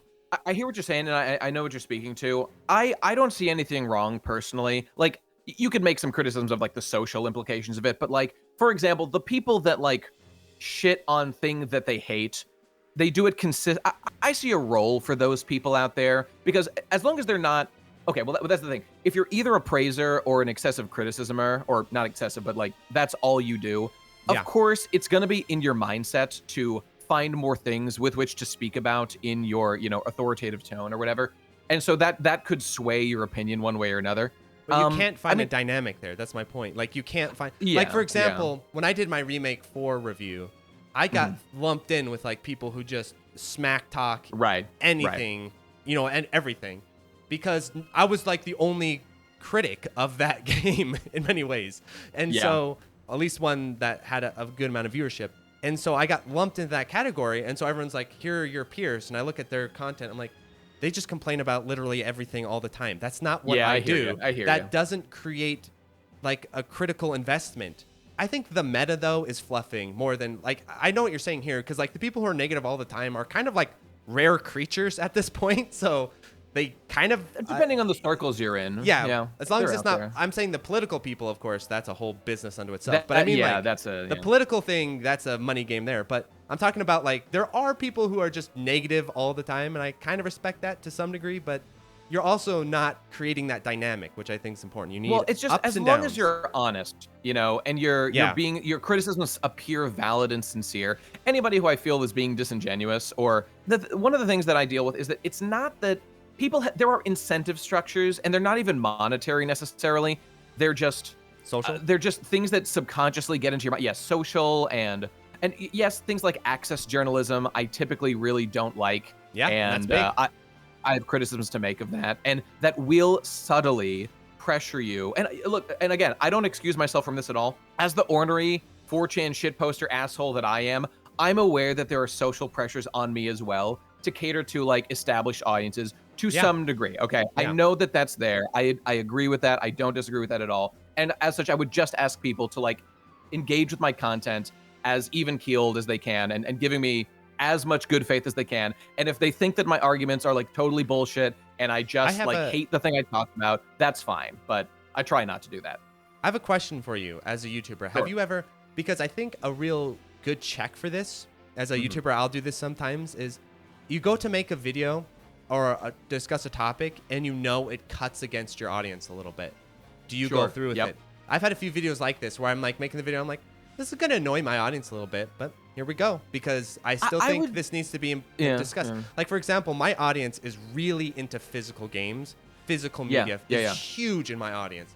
And I get it. And I explained in my video, like, I understand the appeals of physical media, but there is this real now sort of like general idea that I think is a little bit hysterical, that like physical media is going to be taken by the government or by the corporations, and especially with video games. Video games are not even physically natural. They are digital media from the start, because they are computer generated. You know, they're digital media. Just pressing it onto a CD, it's still digital data that could exist elsewhere. Exactly. So I was describing like my idea of game preservation.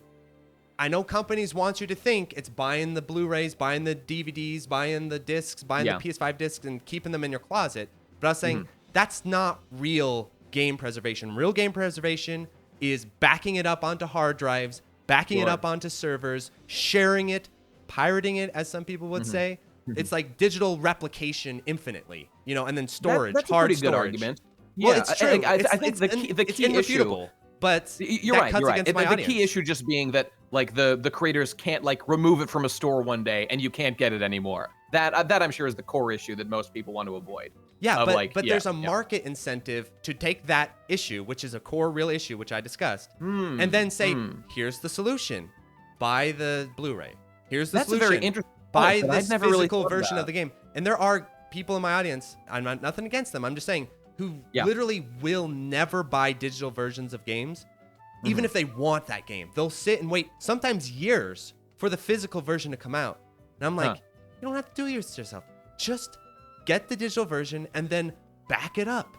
Back it up on a hard drive. Yes, you're going to have to hack things and pirate things, as some people may say, but that's time and time again, history has shown those are the people who really preserve things, not the guy who has PT on his PS4 in his living room. It's the guy that's me. I've got PT on my PS4. But the guy who jailbroke his PS4, got PT off there, digitally backed it up, and spread it across the internet, that guy preserved the game. Not the dude with PT on his PS4 in his living room. And that was the video I made. Convinced. And the ones I thought about, they're like, yeah, that's a great point. But that does cut against this whole market thing of only buy physical games, right? So that was an example. Absolutely right. I'm giving you an example of like a video that I felt would cut against my audience, but I did it anyway. Right. Do you have a video like that so, that you can think of? To answer your question, well, just for example, I recently did a video about Spy Family. You know, I have a large anime watching audience, and Spy Family is a very popular series, and that video was a criticism of one of the major characters that a lot of people love. And you know, I would bet you if you have the eyes of God and could watch my creative process, I could almost guarantee that some of my criticisms were probably dulled, whether I was conscious of it or not, or like my phraseology was blunted by the fact that I knew people like that character a lot. However, to give myself some credit here, I was still pretty harsh on this character and had criticism say of Yor, who again I would articulate all day, every day. I talked about this with many people, or whatever, the handful of people that I trust the opinions of on this, of that like her character arc in this case is somewhat in conflict with what I believe to be the greatest strengths of the story and what it's trying to do. Now, as a result of that, though, so I knew there would be a little bit of pushback, and there was. Interestingly, however, there was a contingent of the audience that engaged with my criticism in a in an honest way, or not even honest, just in a what's the word, like open-minded. Oh, right, in an open-minded way. And they brought some information to my attention that actually did somewhat reshape my views, which was simply that, actually, an interesting thing about Spy Family is that there sort of is an internal clash in that story between the original version of the story planned by the mangaka, whose name I forget, but whatever, the Spy Family mangaka, and what the editorial staff saw was working well for the story, and thus steered the story more into. Basically, the problem that I'm articulating is just that this character, Yor, is an assassin, and she has a very dark sort of role in the story, and she has a daughter, and the fact that she's an assassin that murders many fairly innocent people, and she has like this cute daughter, and it plays into the positive aesthetic. It's a big like family cutesy vibe in the show. And I watched the show incidentally. I didn't read the manga until afterward, or didn't read much of it. The point being that the author originally wanted the story to be much darker, or it appears that they styled it, that there was going to be more of a tonal despair in the story, and it was going to be more present. But when it looked like the family vibe was doing better in the story, it was steered more into an upbeat family cutesy vibe. And so that tonal clash that I think I am absolutely right in observing is somewhat explained not by the fact that the author like just fucked up when he was preparing the story, but by the fact that there is an inner conflict in the story between the original vision of it and what it sort of steered into. And by the way, I would point out that that's true in the manga. This isn't as conflicting of, because the anime has like openings and endings and music and animation, all of which steer more into the cutesy vibe, because it's version 2 of the story that they were able to sort of lean more into. So basically, I made a point, I totally stand by it, but I learned more that added more to that point that I think is really interesting. If I ever did like a follow-up, I would absolutely talk about this. This is like all in the comments of that discussion, but a tangent there. But the point being, yes, I absolutely do sometimes make stuff that I think my audience won't like me saying. I usually just do it anyway. What that does, that applies pressure to my thinking of like, okay, first of all, do I really think this? Have I thought this issue through all the way? And I consider that a useful pressure mechanism, like putting pressure on coal to turn into a diamond, you know? Yeah, absolutely. Yeah, so, definitely. You know, there's something to be said for that. But if I really believe it, as I did in this case, I'll try to stick with it. But I also think it would be naive to ignore the pressure systems that can sculpt the way that you articulate some ideas, which I do not think that I'm immune to. No one is. Yeah. No one is. I'm not as either. But I think there's a difference between, like, if you are aware of it, you can at least start to question it a little bit. And I think a lot of YouTubers can fall into not even thinking about it, That's one thing I guess really it like just goes about to your show videos, though. Like when you post a Yeah. video, I have no idea what you're gonna say. I really don't. I'm like, let's see what he's gonna say. I don't know. Okay, Let's find If I out. posted a video about the FF7 remake, for example, I have some suspicion you would know much of what I'm going to say before I say it. Now, Right, I but do. I know I try exactly what you're gonna say. That's the thing. Is like That's true. I that's know true. you're 'Cause I know your ethos is you're not gonna just go along and say it's a masterpiece or whatever. But let's say I watch that Rebirth And video. frankly, by the I way, have no idea I think exactly people would what know you're gonna that say. I would No not idea. also say that like this is a total irredeemable piece of shit with no redeeming qualities, because that isn't my perspective.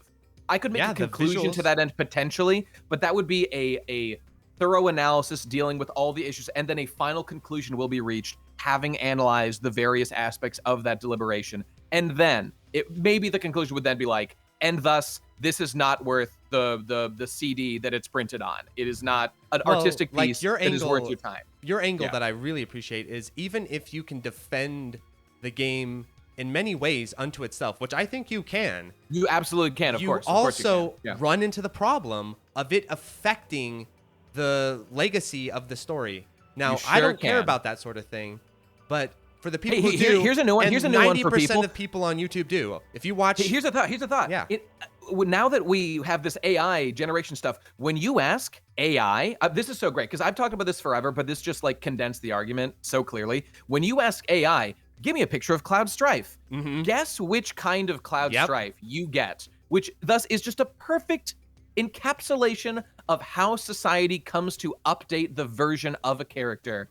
Newest trumps all. The classic, like just for example, human versus AI. A human doing this, like for example, Sakurai designing Cloud for Super Smash Bros. Used his human vision of what Cloud means to him, which is why he looks like Cloud from Final Fantasy VII. Even though actually there's a couple of issues with it. He used his Dissidia model, not the original. But okay, whatever. It's not. It's closer to the original vision of the character, which is why I love it intensely.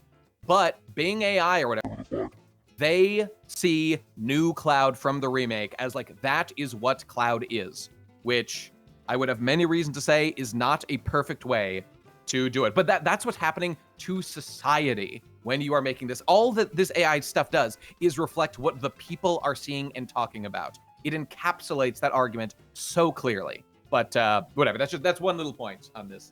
At least having discussions about this, even if it's inevitable, like at least having some source that talks about these topics, I think is really important. And you're getting less and less of it. I'll tell you that right now. At least in my feed, everything I've seen about Rebirth, it's the greatest thing ever made. You know, I haven't heard anything else other than that. So I would be interested to hear if there's other people making videos. But you know, one of the funny things is though that like this is true of me. I mean, I planned to get my video about the remake out before like any more parts came out. Luckily for me, I don't want to spoil anybody. I mean, I actually do want to spoil you so you don't play it, but I'm kidding. But not a ton changed from the original from remake to Rebirth in terms of like my main points about what we're doing with the story. We don't have the conclusion yet to analyze, but it has not done anything to sort of what I already wanted to say about what this thing is doing and where it's going.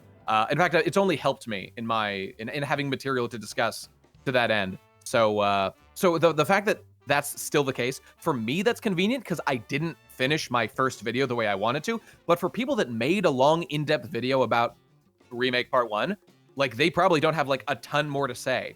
Unless, of course, I mean, I was going to say this before. I have this funny thing personally, speaking of like whatever, artistic design or whatever. I don't really like to make a video about the same subject matter. One, it's practical because it takes me so goddamn long to make a video about anything. Absolutely. Because I'm so, I agree there. whatever. I don't want to make a video about the same thing, but it had occurred to me recently. So I'll just tell people right now. I applied at Anime Boston for a second panel that got rejected, but it was going to be about Gurren Lagann. I was going to call it Gurren Lagann, still the best anime ever. And basically what it was designed to be, or what the thought process behind it was going to be just a revisiting of Gurren Lagann. And I mean, I thought to myself, man, what am I doing? Just going to say all the things again? But no. First of all, it's been 9 years since I made my first video, maybe a decade or so. It's okay to make a video about the thing you still think is the best. I give you permission. Maybe. Okay, well, I you've appreciate changed that. a lot over a decade, and Your tools for And analysis have that's definitely shifted and updated. Yeah, absolutely. that's very true, but that's basically what I plan to speak to about how my life has changed, but what is my relationship and analysis of this piece of media that once it began my series of best anime ever, and it still exists at the top there. There are others that are, some have strength in different ways. Angel's Egg is a masterpiece, and Ghost in the Shell is amazing, all that stuff. Yes. But Gurren Lagann is still the one that I think about the most day to day. And anyway, just to sum that up for anybody who is interested, that idea for that panel, while it got rejected there, that may be revived in some form, either in a video or in like another panel I do somewhere else, potentially maybe next year or something. So don't give up hope if you want to hear me talk more about that sometime. Anyway, so and just yes, that so to close out the interview, let's Mm-hmm. finish with the behind the scenes, because I want it. What is your process like from conception of concept to posting? You don't have to give all the secrets or anything, but just like kind of the general method and how it's maybe evolved over the years. Sure. So when things first evolved, just a little story. I made a big misstep in my career at one point. It wasn't that big a deal, but I look back at it with a bit of embarrassment and think I could have done it a lot better. Which was, and it was sort of an extension of when I was doing Weagua, Why I'm a Genius Weekly, doing my like forced weekly content, specifically designed to make me grow as a YouTuber, which it did succeed at. Yeah, and I love those videos. Well, I'm glad you did, but I bet you don't like every single one of them. I bet that there are some selection of them that you appreciate, and and that's fine. That's how most YouTubers succeed. Not everything is going to blow up, but whatever, that's fine. As an extension of that sort of like forced YouTube idea, I did Mia Math of a 2, and the problem with Mia Math of a 2, which is maybe I'll actually make a video, which is where for every day for a month I will make a video. As people saw when it was coming out, the problem with that was that unlike Mia Math of a 1, years had not passed when I had built up a large backlog of videos that I needed to make, but I just couldn't get out the door. This was done more strategically as a business decision to prepare for me being a full-time YouTuber, which I no longer am full-time doing it, but I was for a time with that, or like right after that, or whatever it was. And that project stalled a bit. It hit a bump in the road once or twice in there because I hadn't spent enough time cultivating ideas that I want to talk about. And this gets to your question about what's my process like. Yeah. I learned from that process, I really need to cultivate the ideas. And this is what I like to do now more so. Maybe one day I'll go back to more frequent content. Maybe if I build up a backlog or I change my approach. I know people did like Weagua and whatnot, but right now, I'm more interested in making higher effort, more thought out pieces, hopefully something like once a month, as opposed to every week or so. As to how it's done, cultivating the ideas is the most important part of the process, that first step. Is this idea, knowing me, look, I'm a slow YouTube maker, I have a lot on my plate, I have to balance a lot of things. Is the idea worth doing? That is the first and most important hurdle that must be crossed. And I think about things for a long time. And I percolate on that. And a lot of the ideas that don't make that cut could get put into like a my Best Guy Ever patron podcast on Patreon, which will come back relatively soon, people. This YouTube thing just got interrupted my plans there a lot. But anyway, so an idea comes to my mind, and I decided that it's worth making a video on. Okay, so then it'll get added to my backlog of videos that I'm currently working on, which is pretty extensive, and it's been growing for years. But I've got an active working plan there, and things are actually improving there. Again, this YouTube deletion, big distraction, big setback, but we're getting there. Anyway, so it's added to the backlog, and once it's time to get to that video, I'll usually, when I have the idea, I will make a list of several notes about it, the key ideas I want to get to, and I will leave that archived in sort of like a document somewhere to be revived when it's time to actively work on that video. Okay, and so then, once it's like my backlog's been cleared or my latest project is done, so it's time to pull from the backlog of videos that I need to get done, usually in a semi-complete notes document or a script. I've revived that. That's in front of me. Now, I must now convert those notes into a finished script. I will then do that. That usually takes a while. It can take a couple of weeks, depending on how complex the project is. And then I finish that. And me and my editor/producer friend, Noni, who we've been working with for many years. We've been working together on this stuff. He helps me edit sort of the bulk of the footage, and then I go back and sort of do the refined, more specific or detailed animation stuff.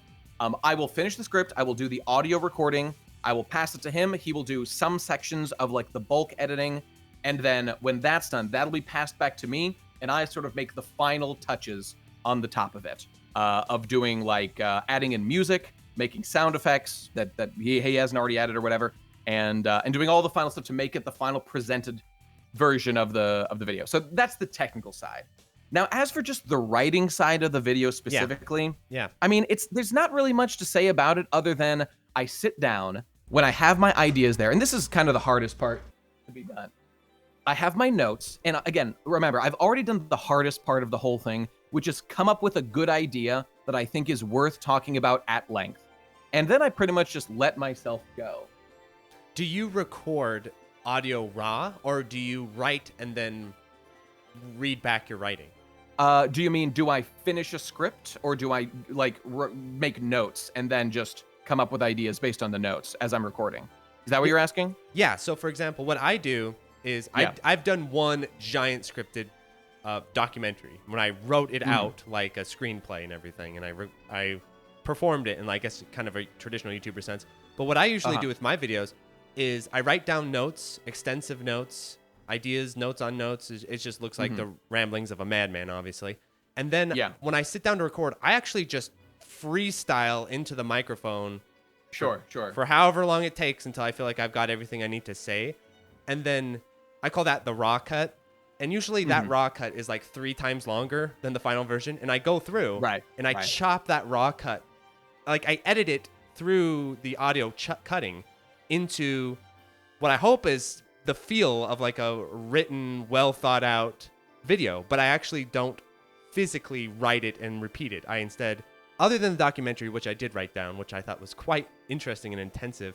When you sit down, are you like freestyling into the microphone and then cutting it, or are you reading back your writing? So it depends on the project, because I do both.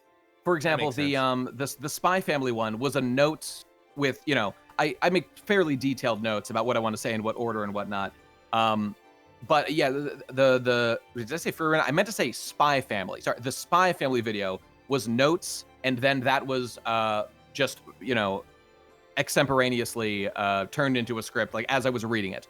Right, I'm using the word wrong. There was no script. There were detailed notes. I read it out, and I made up the sentences as I was recording at runtime.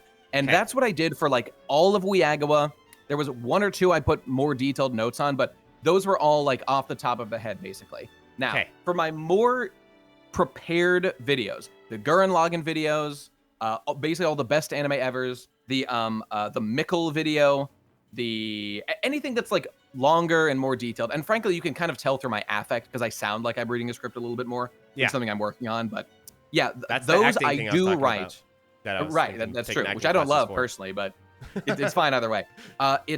Those are fully detailed scripts that are written out more or less to the letter, and those I do completely because I know exactly what I want to do, and I'm working on like a couple videos of that. So the free run video, for example, was, I think, that's the most recent video that, you know, got taken down. That was almost completely scripted, I believe, with a little bit of you know, coming up with stuff on the fly here and there. But yeah, so it depends on the project. But the videos that I'm doing mostly right now are more so fully fleshed out scripts that I write basically everything out. And I have extensive notes about like what edits I plan on putting where, and like what musical cue is going to come in at this point. Because all of that I sculpt as I'm coming up with the script. But then, of course, I make many refinements in the editing process. I make additions, I make changes. So it's an iterative process as I go through. Notes into script, into reading of script, into editing of audio, into adding music, and then making any additions I want, and then final tuned final project. And that's for that type of video, yes. Yeah, and I love that because I think being able to do both is really good because that's why I did it for the documentary, because I wanted it to have that exact feel you're talking about. Like the documentary, I wanted to have like this settled feel to it. Whereas with my usual videos, you know, it is the rantings of someone all fired up. So, by the way, I will say for YouTube, depending on where you are, you're much better off doing the like top of your head type stuff to like get videos done. It's way more efficient than making refined scripts. Big time. But sometimes it's a little bit more isn't what you're going for, though. Sometimes, like that Resident Evil 4 remake review, that took me 5 hours. and it's like a Sure, 30, 40 sure. minute video, because I just Did had you to. back over your own arguments and kind of re-record and Oh do stuff yeah, over there? there's Yeah. and there's whole sections that I redid. I was like, no, I got to redo that. Sure, Yeah, so sure. it is interesting. It's like forced writing, sort of like force yourself to write. Yeah, kind of thing. yeah. So It's very useful for getting things out. yeah. As opposed to taking weeks or a month to finish a script, as I sometimes do. Oh yeah, the documentary. I understand that one, because that one took me. For example, months. here's just an example. month, I mean, I've nonstop. already right, sorry, but with an upcoming project, I mean, I've announced already, I will eventually be making a video about the end of Attack on Titan. Look, unless I give up on YouTube, which I don't plan to do, but as long as videos keep coming, we will make a finale. It's coming. It's coming. There you go. The Attack on Titan finale video about the ending.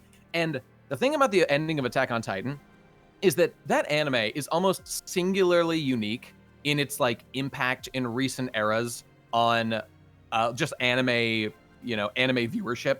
It was so big, and the ending was so built up, and it was like such an amazing thing. And the manga finished, and the wave of reactions came in at that, and then only recently the anime wrapped, and there was discourse about like, is it going to be different from how the manga ended? Is it going to be expanded? What's it going to mean? Were we wrong about our original interpretation, or is this the worst thing ever? Is it the best thing ever that ever happened? Right. Yeah. But just on a lore level, there's so much to discuss about the ending, like the moral and ethical implications of this piece of art, what it means, what the author intended at which points, when did things change, when were things settled. Like, that demands a detailed, I mean, you would need insanely detailed notes, Right. let alone a script. And I know that one will be scripted out, because Right. there is way too much delicate stuff to talk about there I mean, you could do notes, don't get me wrong, but I will be doing a script for sure, because there's a lot to say about it. So yeah, that's my approach to projects like that. That's awesome. Well, I really appreciate you coming on YouTubers, the flagship episode, a banger Former of an episode. YouTubers on YouTube. Perhaps the greatest episode, first and best, maybe. Maybe only. For Maybe all we only. know. if I can't track down other YouTubers, this will be the only episode. So I really appreciate you coming on. I love your channel, and I am manifesting that it shall return in its full We're glory. all manifesting in the comments, hashtag free Free BGE. Yes. By the way, people, really, I mean, go follow my Twitter. Maybe we could put a link in the description, because there's a Yes. very yeah, likely links everywhere. possibility I will be doing further calls to actions to try to help me. I've considered, what we could do collectively. Maybe writing a lot of letters together that I could prepare and Yeah, people could whatever send it in. takes. Whatever it Retweets, takes. because this situation should be fixed. It's nuts. I do think. I think understand it just takes someone at YouTube that has authority to look at it and say, sorry, this got a little out of hand. Let's fix it. And I'll say this also, I'm aware that there's a theoretical solution. Maybe that insider will get things all worked out. And in the meantime, like maybe all this other stuff, maybe if I do a tour, talking to lots of people, getting my name out there, trying to get it revived, maybe that's all a huge jerk off and is just for my own ego and it's not solving anything. It's for no purpose. But It'll if be fun. YouTube's it's given me no options, and if I can get some sort of bounce of viewership when things come back as a result of it, well, shit. Or if I'm forced to relocate somewhere else with a new channel or whatever, well, hey, I guess I'll just take the bounce that I can get off of the situation I've been forced into. So, yep, that's what I'm gonna do. And final words for the video. This has been awesome. Thanks everyone for tuning in. I'm glad you think so. Thanks for listening, everybody. I appreciate any interest in people have, any help people could give me, retweeting or doing whatever other stuff I'm asking. Check out my GoFundMe. Gonna need about $10 billion to survive this financial hit. No. Thanks for listening, everybody. Appreciate you liking my stuff for all this time. The YouTube, as we've said, we're manifesting it coming back. Even if it doesn't, I'm not going away. I'm gonna be around. I'll poke around. I'll revive some way or another. Because this is this thing I love doing. I've been doing it for a long time, over 10 years now. Yeah. Started in wild. 2013, really posting on YouTube. I've been through a lot of ups and downs, a lot of changes in what I'm doing and who I'm working with and what circles I'm traveling in and what I want my existence on YouTube to be and my exposure publicly and all that kind of stuff. And it's been a major part of my life. So, and I really love doing it. I just really love the art of crafting video into, like an artistic package, even as something as silly as like a game review or whatever it is. It's a creative outlet for me. I'm working on a video right now that's a little more just artful as opposed to having a specific like direct meaning about anything, that it'll be on my Patreon. If nowhere else, people, patreon.com/bestguyever. Updates and other stuff is there, even for free people. Just go there and sign up for free. You can do it for free. All right. You'll get updates. You'll get news. It'll be worth your time. Yeah. Anyway, I love doing it. I want to keep doing it. Have a lot of fun with it. And it's been a big rewarding part of my life. So even if everything were gone, I don't regret it. It's regrettable, but I don't regret what I've done so far. I'm gonna keep doing it. So thanks for watching, everybody. And I hope you got something useful out of it. See ya, everyone. Bye.